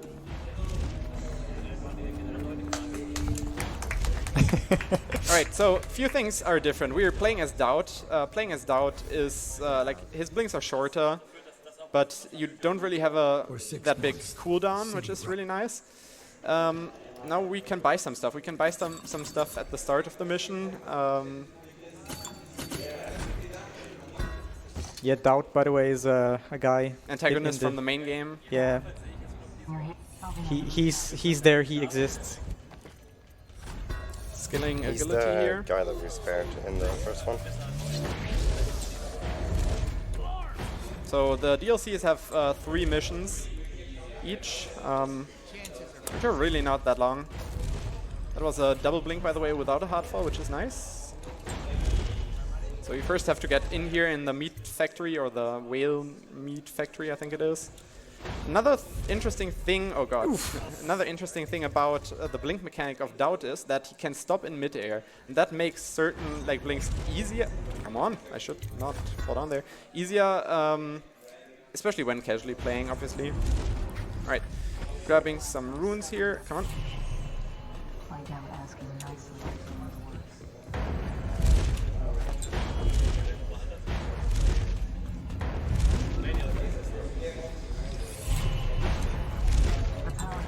And now we have to sleep dart this guy, Rothwell himself, and we're gonna skill Agility 2.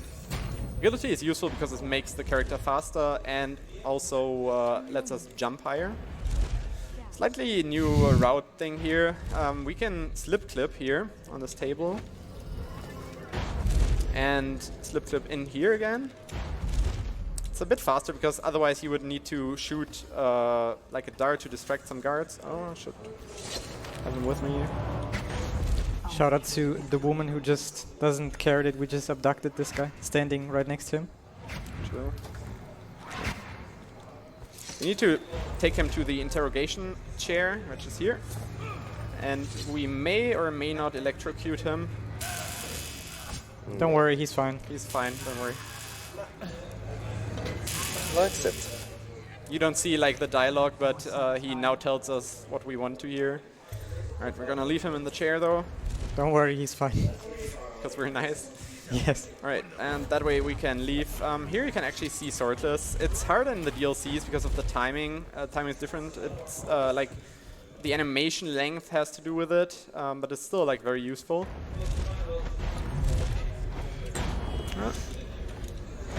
Getting up here. Now we need to save Billy Lurk. We're gonna throw one choke dust down here and then fall down here.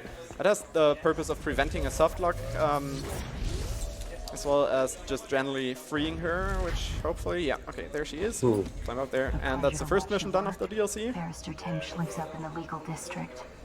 I know it pretty well. From what I hear, the Timsh family is practically at war with itself. Talk to his niece Talia if you can. So the interesting thing really is that you can buy stuff at the start of the mission, also casually. Like you can just pick the items that you think might be helpful during the mission, and that's what you can't do in the main game, obviously. So that kind of makes things a bit more strategic, depending on your playstyle, like what you like to do. If you want to play stealthy or just kill everyone. As a young girl. As a young girl.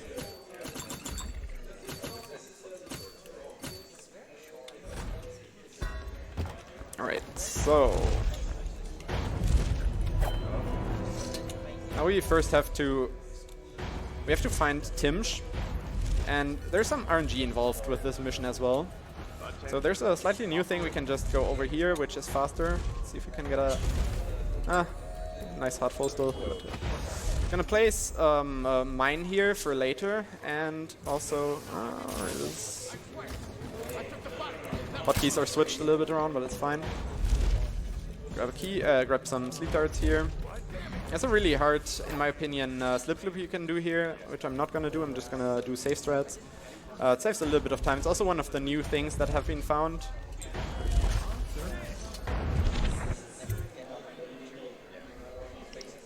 We're in the Timsh mansion area now. The game is like separated into different areas. And now we'll see what kind of RNG we get. Can be either up here. Okay, he's up here. That's pretty good. Just gonna... Oh wait, we have a sword. We can actually kill him with that. Imagine having a sword. No. Oh my god, this is... Hold on. Come on. That took a little bit. Hopefully we can survive this. Don't worry, he's fine. We still need to get down here and grab... I forgot to pick up the key. Oh, this is going not so well. Whatever. No worries. One apple a day keeps the doctor away. You have to loot his body.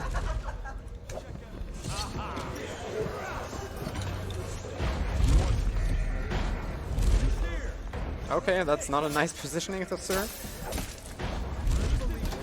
Let's just get out here real quick. Should be able to survive this.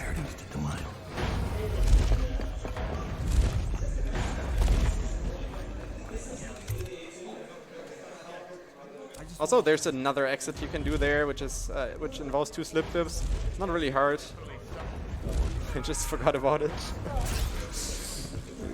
Should be fine. Hopefully.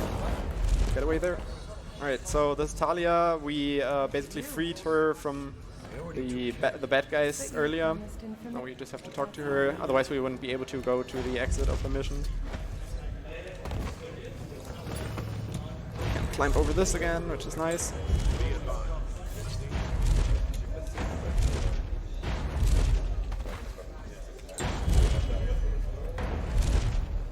Alright, and we're going back to Billy Lurk, so that is the second mission done. He had it coming though. Men like him can never trust anyone. Now we get to a more complicated mission where we have to free some overseers or kill them, and also like there are some musical. There are musical overseers that we have to kill, and there are some assassins which we can either free or I'll do that.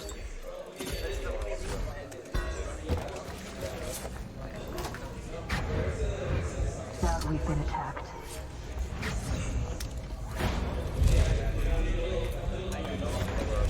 So this is a bit tricky. You're gonna play it safe here. You can get on the ledge here and then go up here. Where is it? Somehow the binds are a bit messed up. Not sure why that is.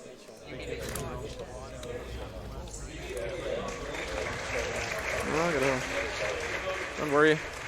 There they are. So come on. 10 out of 10. Exactly what we wanted to do. This is what you paid for, I'm sorry. Alright.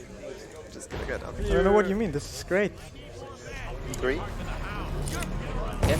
Can you please just...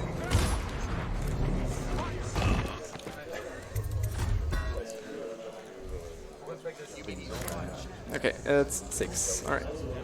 3. 5 actually. Okay. Okay, so we're gonna use a grenade here to kill this guy. And there's another musical overseer here. It's kind of tricky to actually hit them. Sometimes it just doesn't work, but yeah. This one.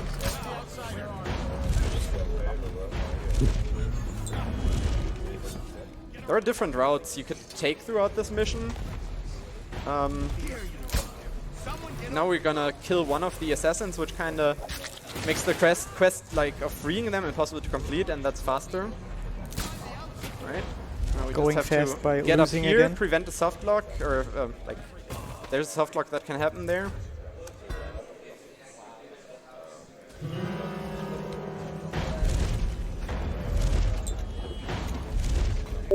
Another musical overseer here, and that should be the second last guy. This map shows a coordinated sweep of the flood Fighting. The overseers here didn't And this is almost time, not quite. What's our next move? Gonna capture the remaining overseers, that's faster, like dialogue-wise, and otherwise we need to kill them. And we're gonna spare Billy Lurk.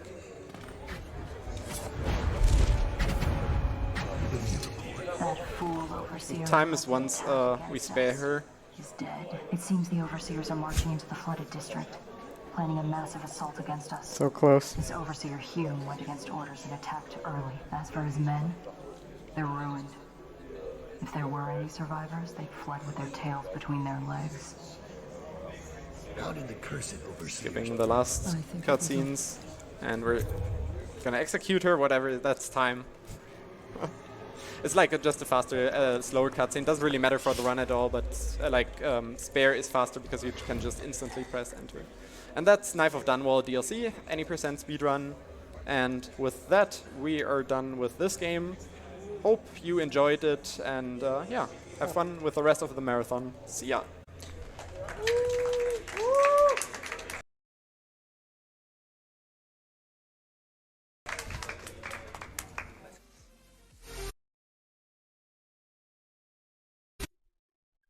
Hi there, and thank you for tuning in. I'd like to remind you about an upcoming event here on ESA Marathon, the ESA Corona Relief, which will be live between May 28th and May 31st. The schedule will be live on the 17th. Thank you for supporting ESA in these times, and you can always subscribe or use your Twitch Prime token to continue to do so. Or follow us on social media down below. It helps a lot.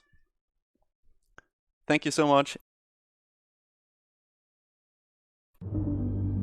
It's time to get this show on the road.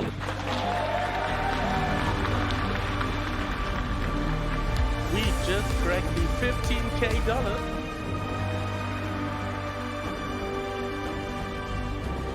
Oh boy, hold on tight. We got a $500 donation from Ananas. What?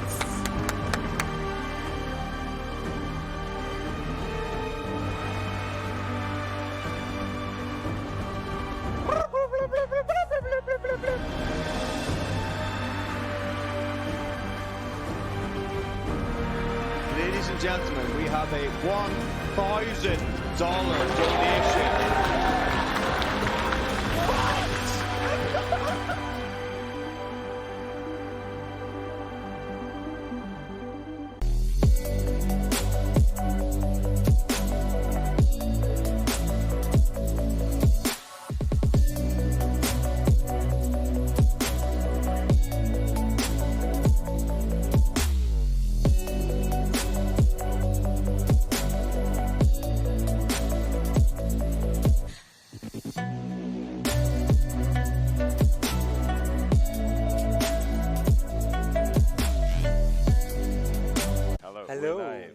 Hello everyone. I'm Strife. I'm gonna play this beautiful game that is Mass Effect 2. With me today is Ling Boss. Hello, I don't know this game. Yeah, he's just here for moral support. Yeah. Hope you enjoy. Before we start the game really quickly, I'm gonna say two things. First, we do start from a save. We do not play the prologue because the prologue is always 9 minutes and 8 seconds and it's boring to watch. Second, we do play with a slightly modified version of the game. As you can see, I have a higher FOV than normal. That's just comfort. We allowed it. We skip all the cutscenes, and we have a mod that makes the game not sexist. Oh. Because otherwise, otherwise there's an 8-second difference because there's a sexist battalion in the game, and you have a prompt and you lose 8 seconds. So we removed that. The prompt is still there, but basically you don't wait on the screen. So, so basically, you don't play the sexist version because it's faster, not because it's morally better. All right. Okay. So timer starts on first movement. I don't know how to. Just save. Okay, no problem. All right, 3, 2, 1, let's go.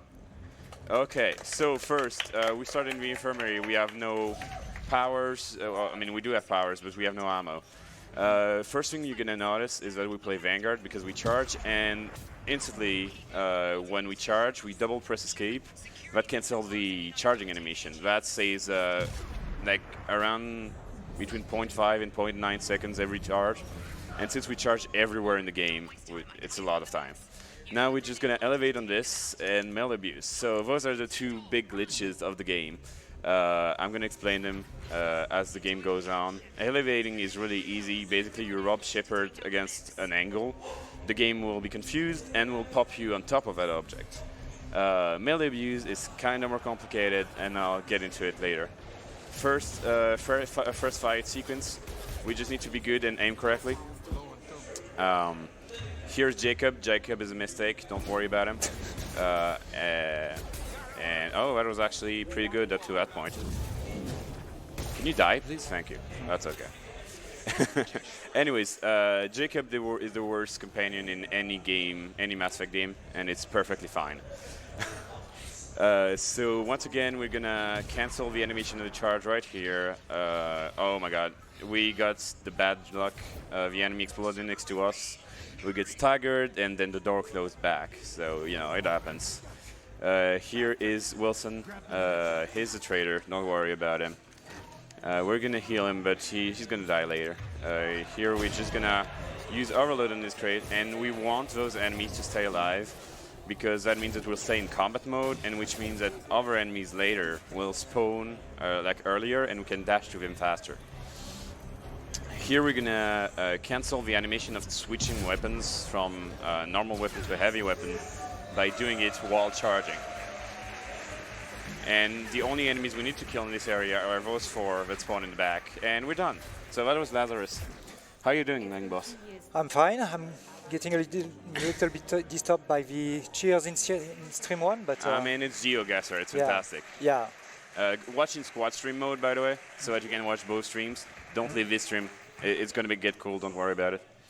Anyways, that was the Elusive Man. As you can see, we skip really fast. We could skip faster, but I don't have a scrollless wheel.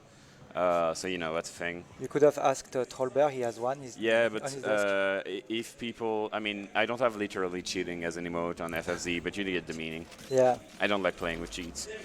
Here we just elevate, and we're going to run, and we're going to, once again, cancel the animation of switching weapons by overriding it with the animation of us falling. It saves a bit of time. One of the big components of this game is fighting, but first we're going to skip a fight. We're just going to open this door, quick save, quick load, and now the enemies are gone. Magic. Magic. We still have 2 enemies left over there because they need to be there for the door to open. So, yeah. In other words, yes, great ESA. Yeah, great ESA.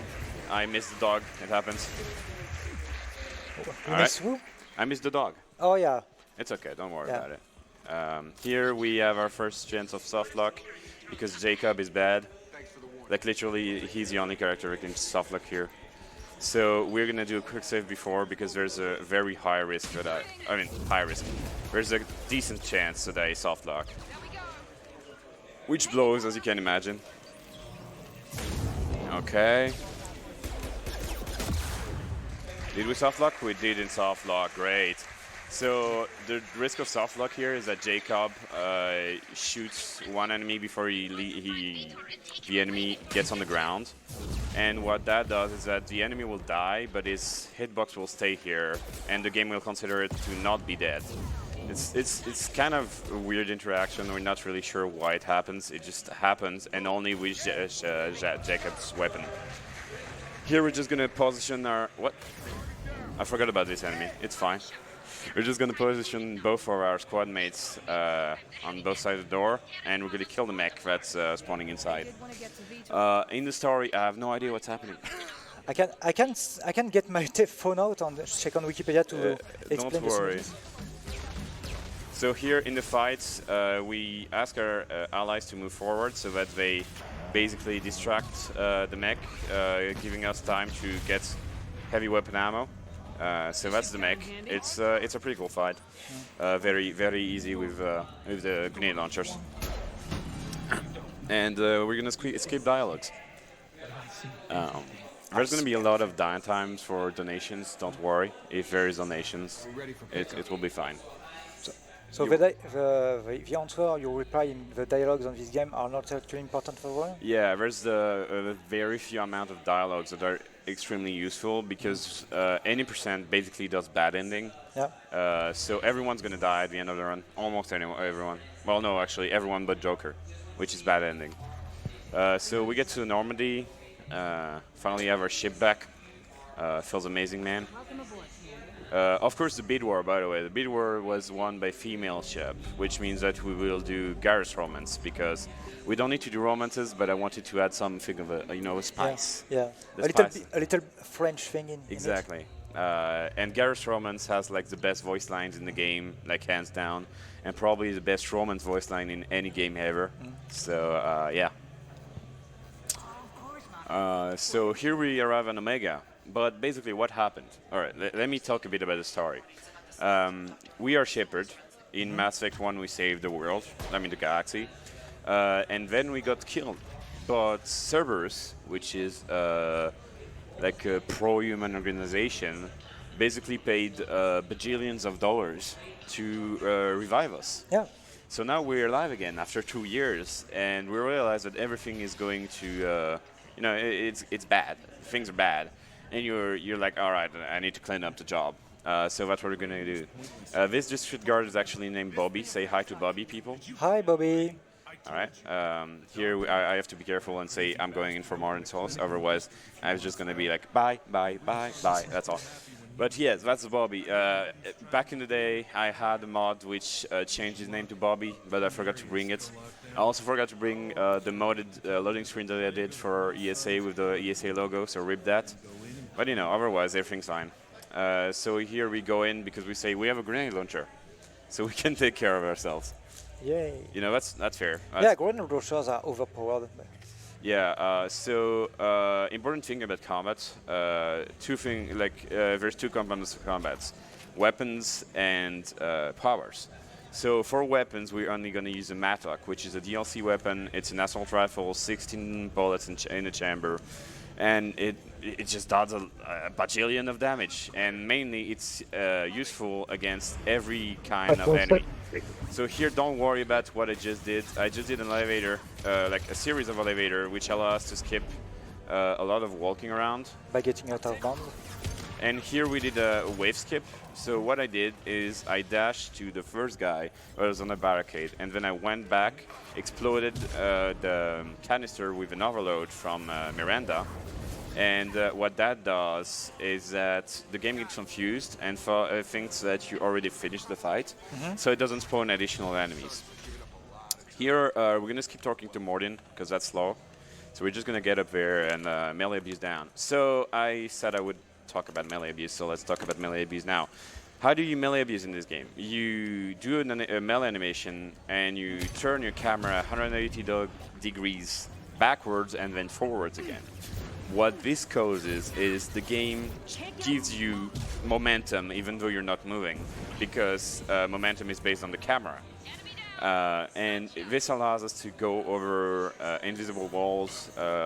Basically every object in this game has an inherent barrier around its surroundings, and usually Shepard cannot go through it, which means that until we found melee abuse, which allows us to go through those barriers, going out of bounds was generally useless because you'd get stuck and you wouldn't be able to advance. But yeah, we found melee abuse like 5 months ago, and it changed a bit of the routing, allowed that to find more skips, so that's always cool. And you can find melee abuse. We can use melee abuse on basically everything, or is there a limited set of things you There's can a use? few limitations to melee abuse.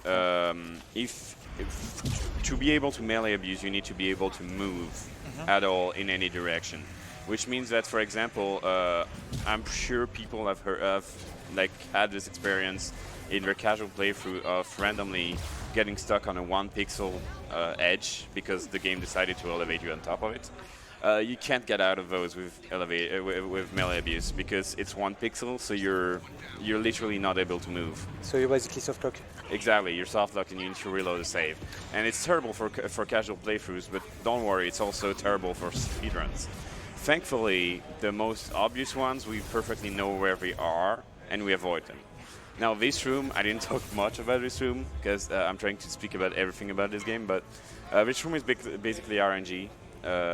Basically, it depends on when enemies spawn, if enemies spawn in different rooms, you can charge to them or not. And you can lose up to like 25 seconds on this room alone, depending on the RNG gets, which is really annoying when you're trying to go for PBs. Yeah. So here we got Mordin. Miranda and Mordin is a duo you're going to use all the time because they give us extremely useful powers, which is so Overload, Incinerate, and Warp. With those 3 powers, you can basically like hit any kind of enemy. So being if they have shields, if they have health, or if they have armor. And also Miranda is extremely OP for one simple reason, which is she has bonus weapon damage. And weapons are OP, let's be honest, because at least in the start of the game, they are really strong. Here we're just going to do some research. It allows us to do more damage and to have more heavy weapon ammo, which is going to be really useful later.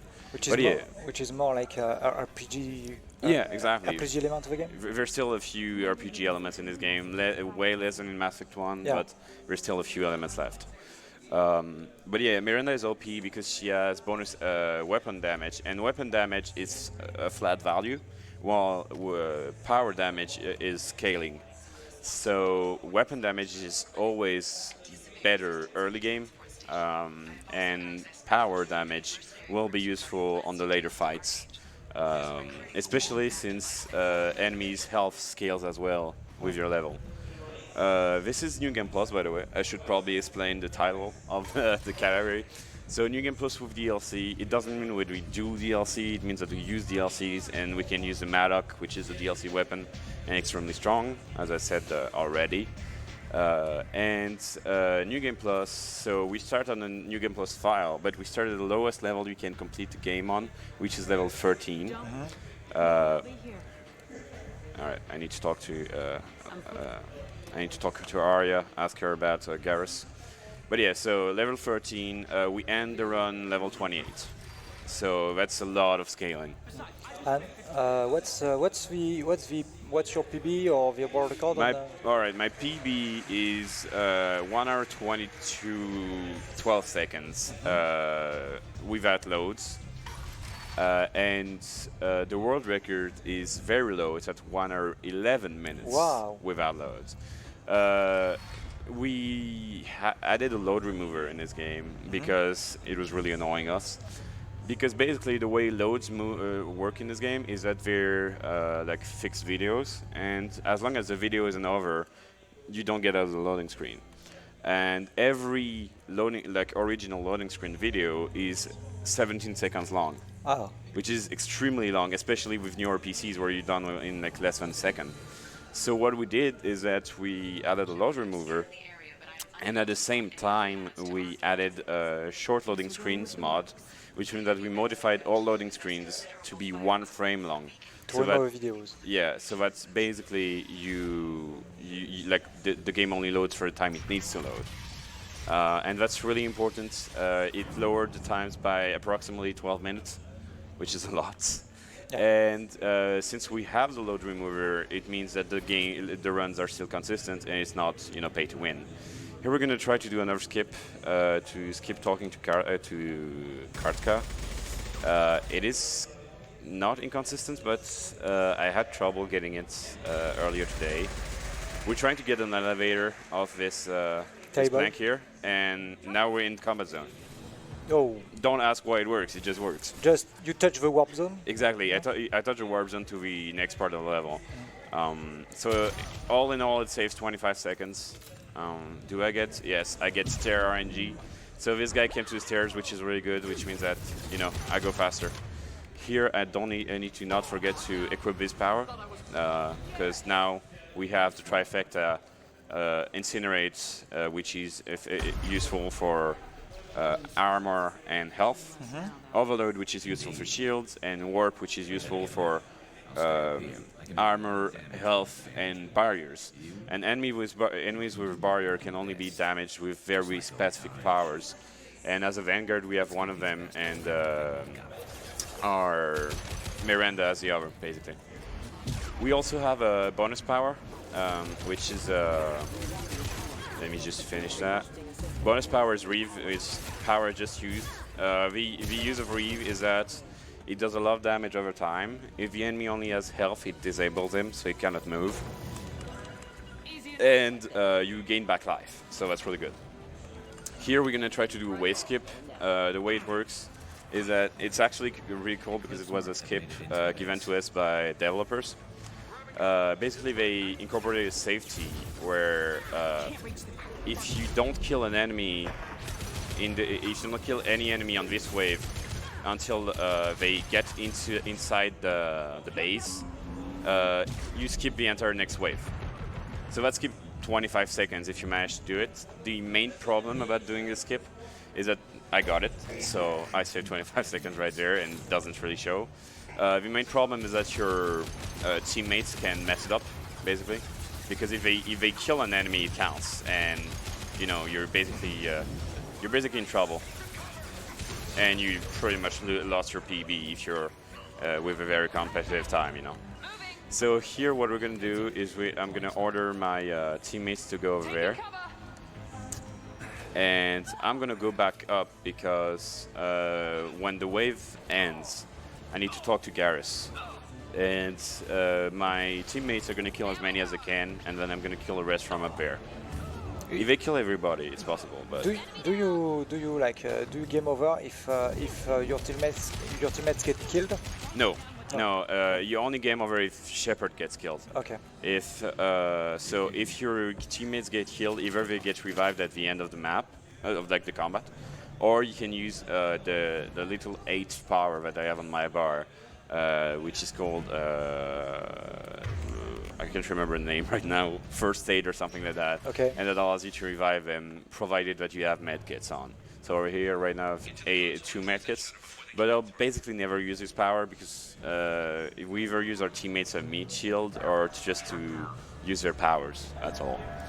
Yeah, in the speedrun we generally don't care about the well-being of our teammates if it's not necessary. Exactly.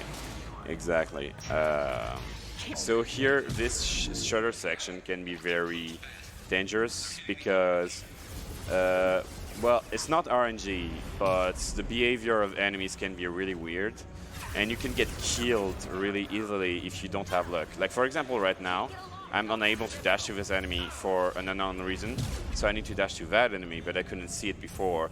And as you can see, we are playing on easy, but they still do a lot of damage.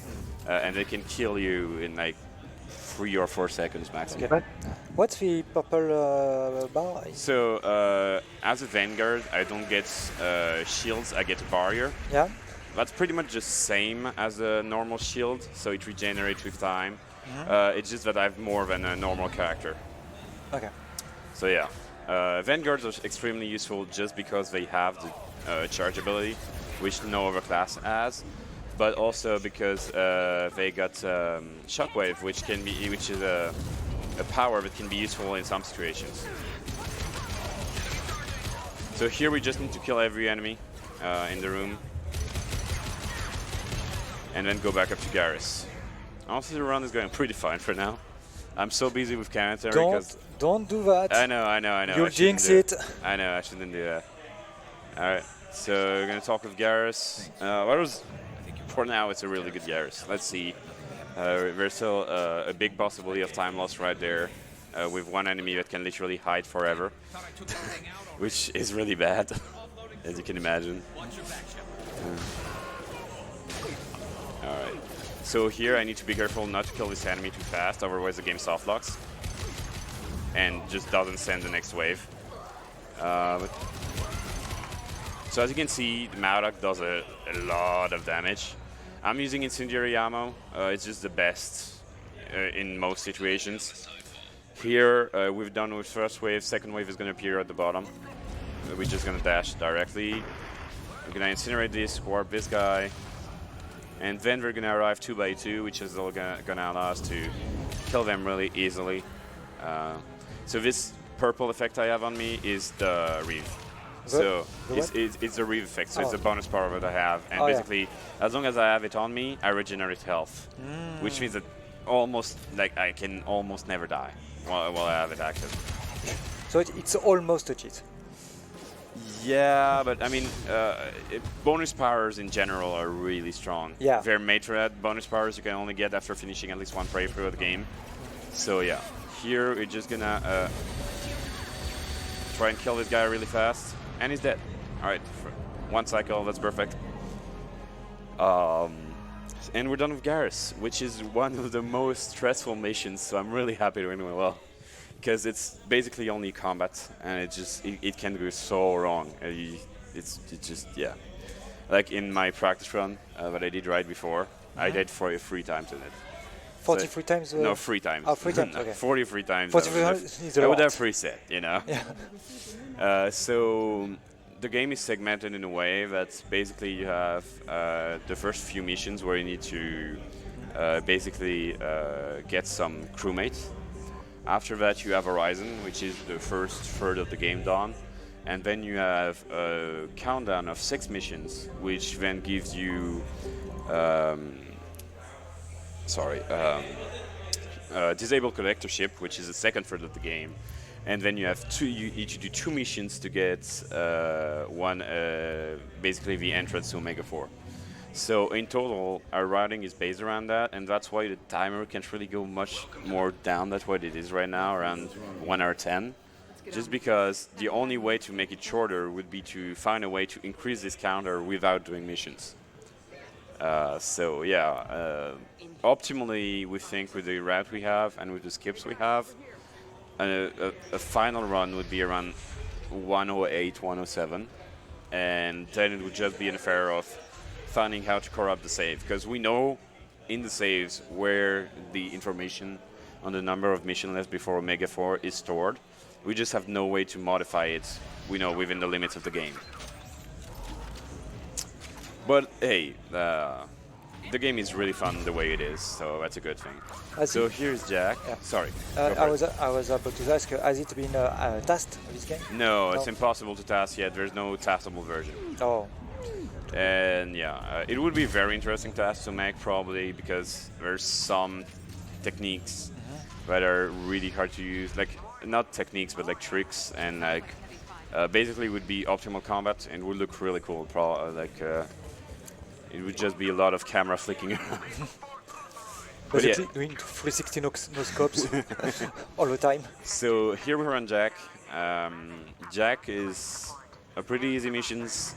It's separated in 3 parts. This first fight right there, we can dash with this guy, kill those 3, kill these dudes. We have 1 dude left here, and then we focus our attention on the Amir mech over there. Amir mechs are really like the equivalent of mini bosses, and they're almost the only mini bosses that we fight in a legit manner.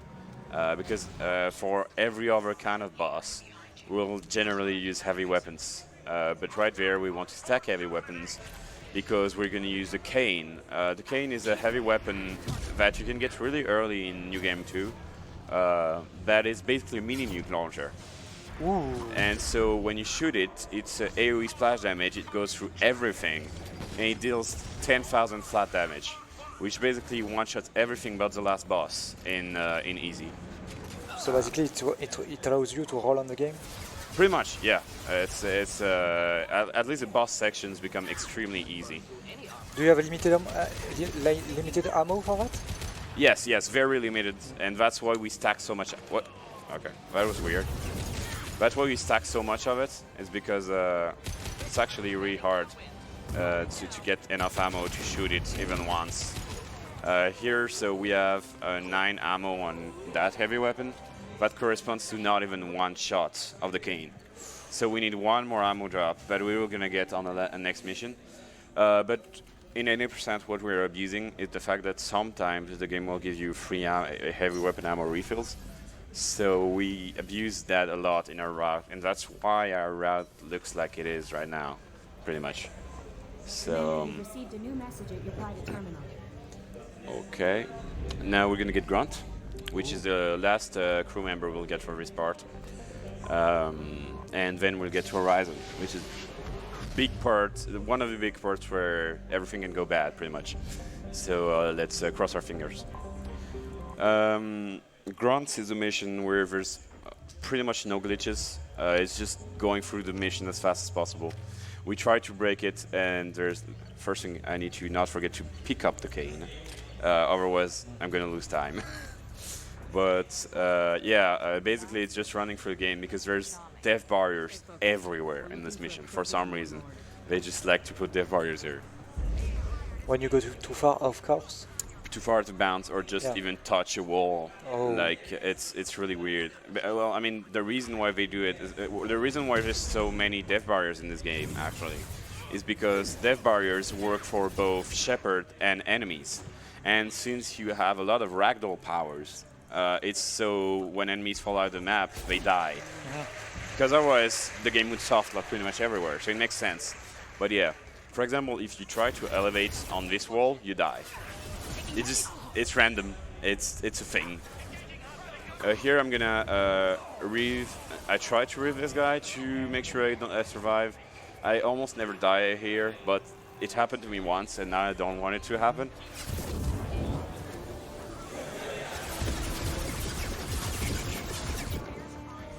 Here, the only enemies we need to kill are those 4 enemies that are gonna spawn. So those 2 and 2 more here.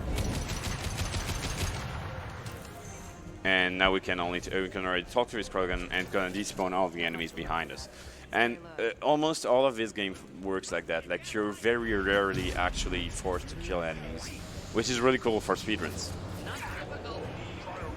Here we're gonna skip this entire section around by just dashing to this Krogan over there, who is a nice Krogan.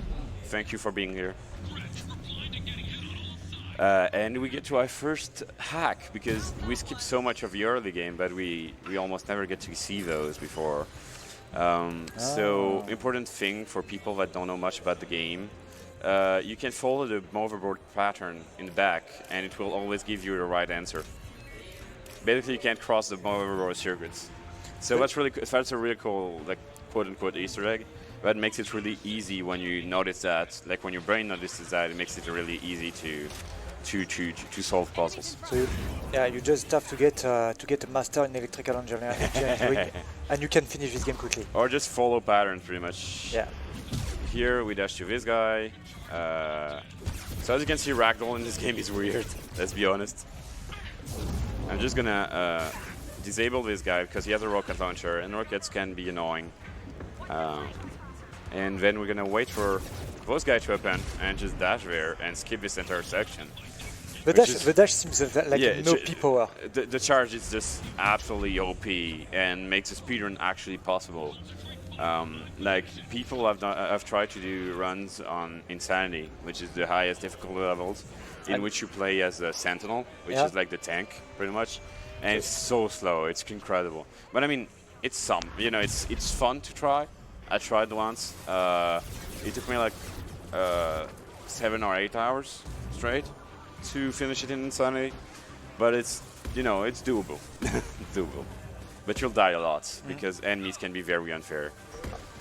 So for rockets, as long as you're moving in the opposite direction as they're going, you can dodge them.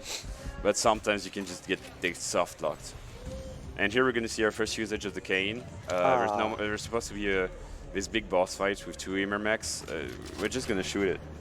It's just Yes, 109%? Or yes, I need to have exactly 100% to shoot it. Okay. And it's done. Oh. Boss fight's done. That was quick. Yeah, pretty much. Is there a friendly fire with the cane? So can you hurt yourself? Not with the cane. In general, friendly fire is disabled in this game, but you can kill yourself with the cane. Okay.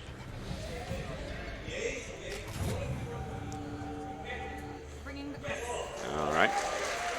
So now we get to Horizon, and before Horizon, we need to do a very important strat, which is called the loop-de-loop. So we're gonna go to the right. We're gonna climb up the stairs, change our plans, and loop-de-loop. We go around the ship. It's really important. It's for good luck. Whee! How? Oh, we're doing pretty good actually. Yeah. 30 minutes. 30 minutes on the loads, dot. like with loads in Horizon is actually pretty good. So I'm good. I'm good with that. So now we is have everyone doing good? Yep. Yeah, I hope so at least. We have like exactly two spectators right now. Yeah, I know, but Lador is watching in the back. She wanted to see the memes. she watching with the eyes behind the head. Yeah, I don't know, man. She does what she does. Yeah. Apparently, I've heard that there's a game she likes that came out like today. Oh, really? Yeah, like in the early morning. Okay, So okay. That makes sense then. But we still have Shfu, so it's fine. Yeah, exactly. So here we're just gonna switch back weapons. And if it doesn't have 100%, it doesn't shoot. It doesn't shoot at all. It's not like it shoots. No, like exactly. It doesn't shoot at all. Yeah. You need 100%, which is why it's OP, but you need to route it correctly to have it be useful. Yeah. Here we're just gonna dash with these guys, keep this fight. Like you're casually, it looks like you're forced to do all these fights. You're just not. Yeah. You can just run. You can just be, They don't chase you. Yeah, you can just be a coward because basically every time you get to the next area fight, they just disappear. It's really good coding. Here we're just gonna dash to those guys, and then we're gonna talk to this cadaver. Hi, cadaver, and now the door is gonna close behind us. It's a trap. No, that's actually a good thing. So enemies can come, come and chase us. So yeah, for some reason that's a thing. Here it's our first run-in with the collectors. Collectors are annoying. They're really strong enemies, and they're the main antagonists of the game. We're gonna pick up this particle beam here because it gives us an entire heavy weapon ammo rifle, and we're never gonna use it because then we can just switch back to the cane. How much does it refill the cane? 100%. Oh, okay. When you pick up a new weapon, it gives you 100% of ammo of that weapon, basically. Just gonna kill those guys to be safe. Because I could YOLO and try to do this bypass really quickly, but safety. That's actually that. Okay, my brain froze for a bit. All right, good bypass. At the end of every bypass, you can click exit, and if you do it really quickly, it just skips the flashy animation of, yay, you did it, you completed the game. So here we change back to the cane, because we're never going to use the collector particle boom. It's a really bad weapon.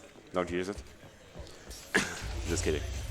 And here we're going to skip this entire section, and I'm going to hope that the setup works, because it took a bit of time to make it work. So we're just going to go over there.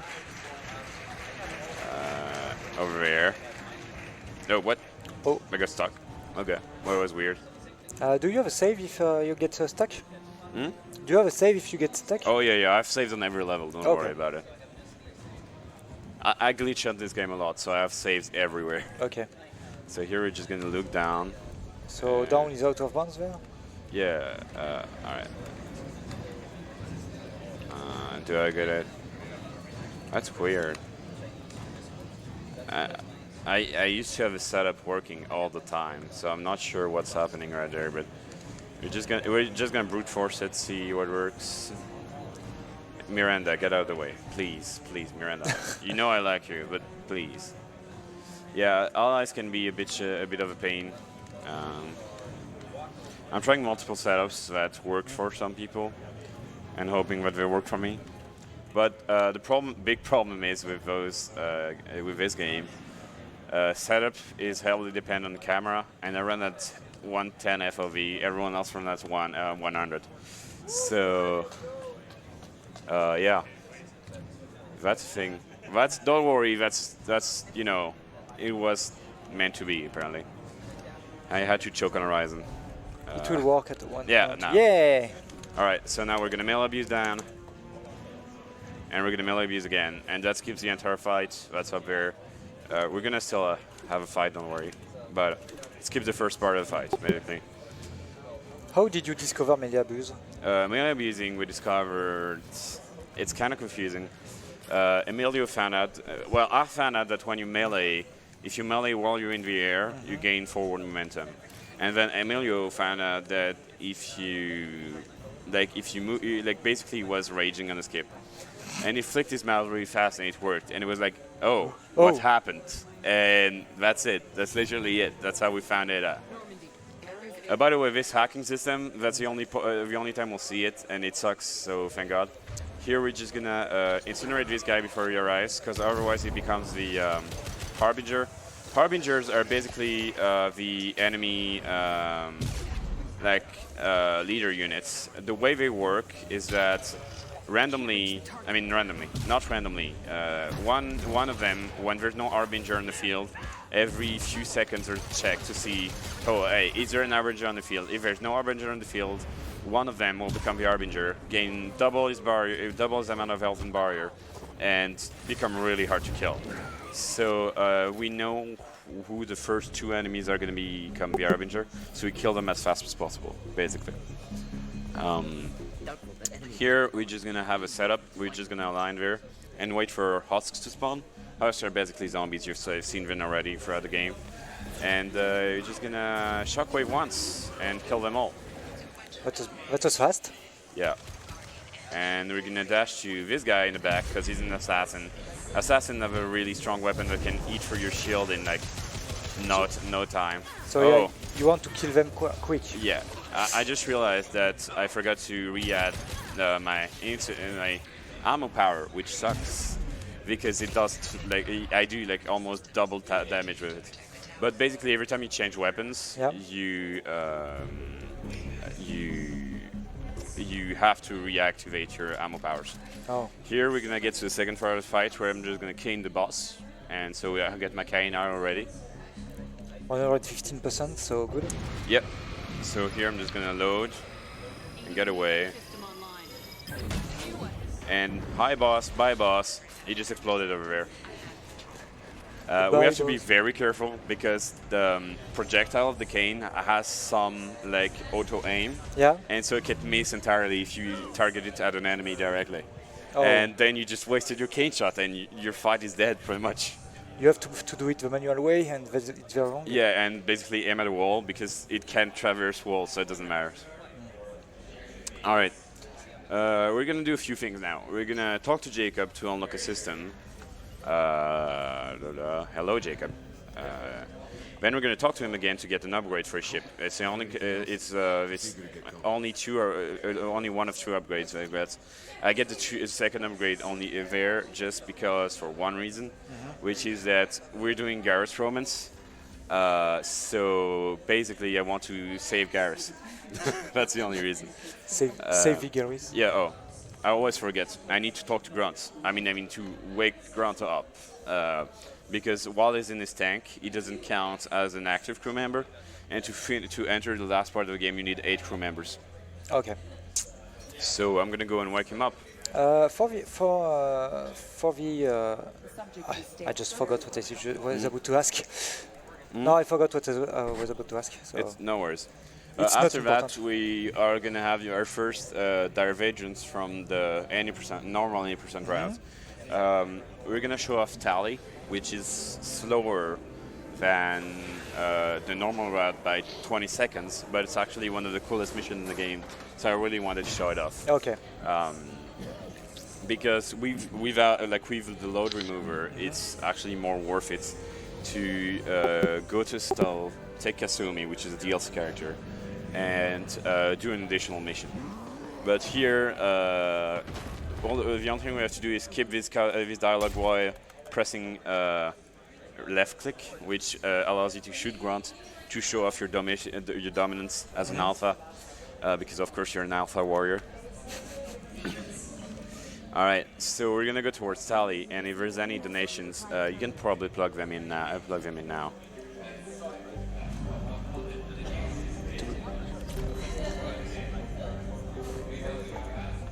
There are probably no donations. That's fine. That's perfectly fine. He might also be busy doing something else. He might be busy. This TTS person is a very busy person. Yeah. Mr. TTS. Mr. TTS is a really important guy. But he's got a great voice. But to be fair, Liva is a very real person. Is amazing. He's doing an amazing job on stream too. He organizes pretty much stream to himself. So thanks, Liva. Yeah, thanks, Liva. For the good memes. So here we're just gonna elevate there, because that's normal, right? Yeah. That's just normal stuff, right? Yeah. Why not? We're just flying right now. All right. And I'm not running yet because I need to run while falling. Shields overloading. Yes. And did I get it? Oh god, I didn't get it. We're out of bounds. It's fine. It's fine. I can just restart the mission. I was a bit too much to the left, which happens sometimes. I forgot to make a quick save. Which, it happens. It happens. We make mistakes. We learn from our mistakes and we move on, right? Yeah. So almost 20 seconds lost, which is not much. No. At the scale of this game. So basically, the whole gimmick of this mission is supposed to be that every time you're in the sun, your shields overload because the sun is way too strong. We don't care because we're going to skip 4 out of the 5 fights of this mission. So, that's a thing. All right. Lineup should be good. Yeah. All right. So that was the first fight skipped. Because normally there's a fight over this door, but we don't care. And then we're like, why not continue? Because this mission is broken. And I don't know why it's so broken, but it is. Yes, Miranda, I know it's wreaking havoc on our shields. Don't worry about it. Just gonna go up there, elevate on this. Come on. I said elevate on this. Yes, thank you very much. Go up there. Elevate on this wall there. We're gonna fall back down. Go over there. Be careful, because we need to stay to the left first and then to the right. We don't want to fall. That would be a bad, bad form. So we're gonna fall over there, and now we already skipped 3 out of 5 fights. The 4th one we just skipped by just running through it, but the problem is since we've skipped this fight, the door is closed, so we need to find a way to go over the door. Melee abuse? No, we're not gonna melee abuse. We're gonna do a much funnier skip. So I'm sorry for everyone who doesn't have shades, but I need to look at the sun. Ah, my eyes! Oh, okay, that's weird. I should have gotten it, but that's fine. Don't worry, you can look at the sun again. Ooh. All right, and now we're up there. There's a French flag behind us. So that's what we call an arse lift. Basically, some elevators only work if you're from behind. We don't know why. It's a thing. Here we're out of bounds entirely, and it's one of the cleanest out of bounds because there's no weird objects. So we're gonna elevate on this and fall back down, and now we skipped like almost 70% of this mission. So now we're gonna run in there. Our goal is to run to Gef Prime. I missed it, so that's fine.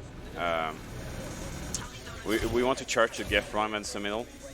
Gef Prime, all right. Gef Primes, we don't fight any in the route, and thank God, because there's extremely hard enemies to fight.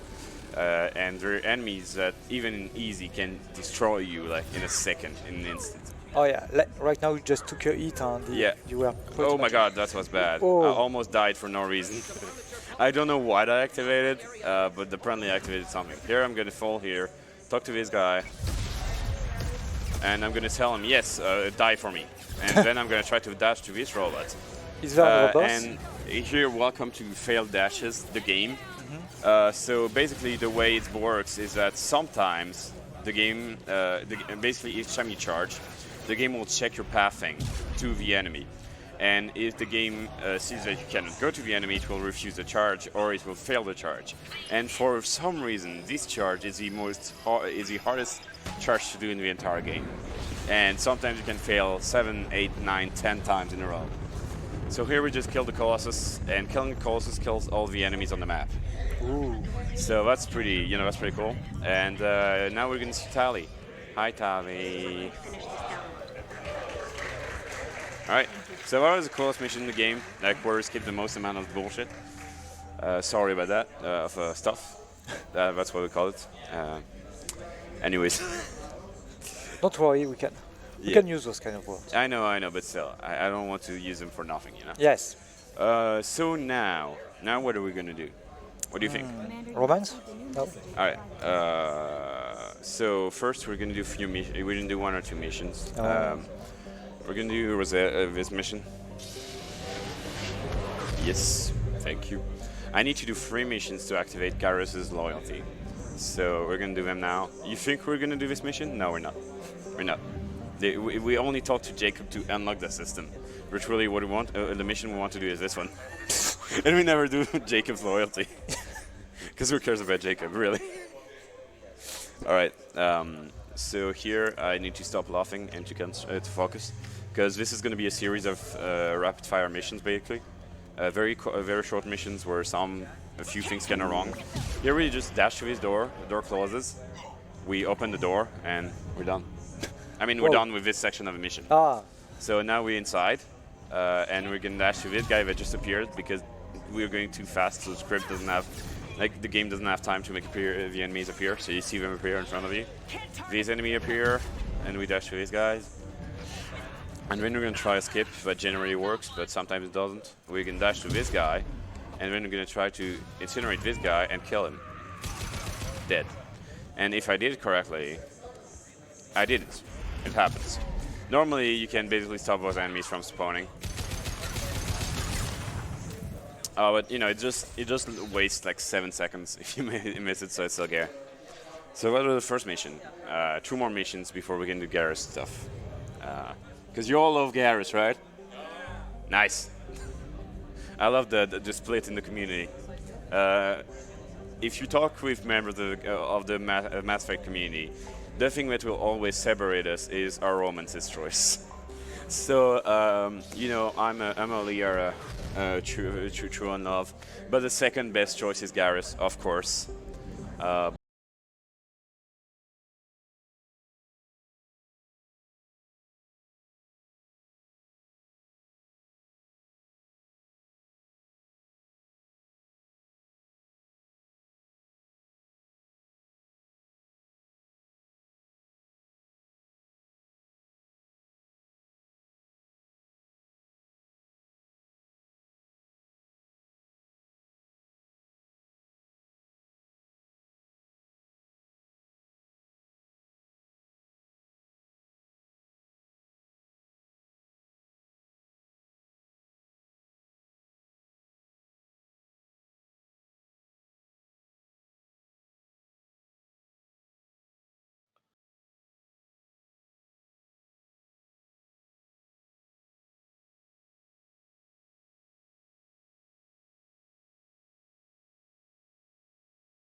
Måste droppat.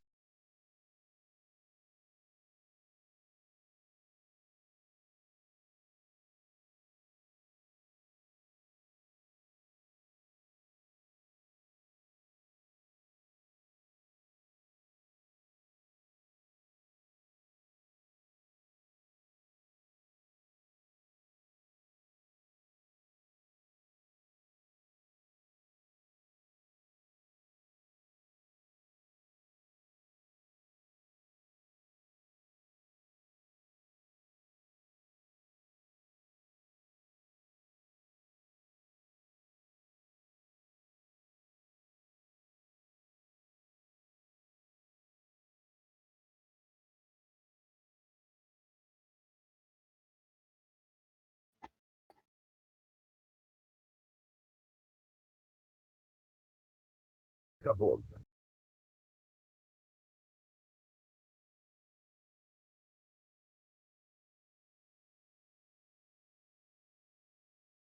Neurotic mass.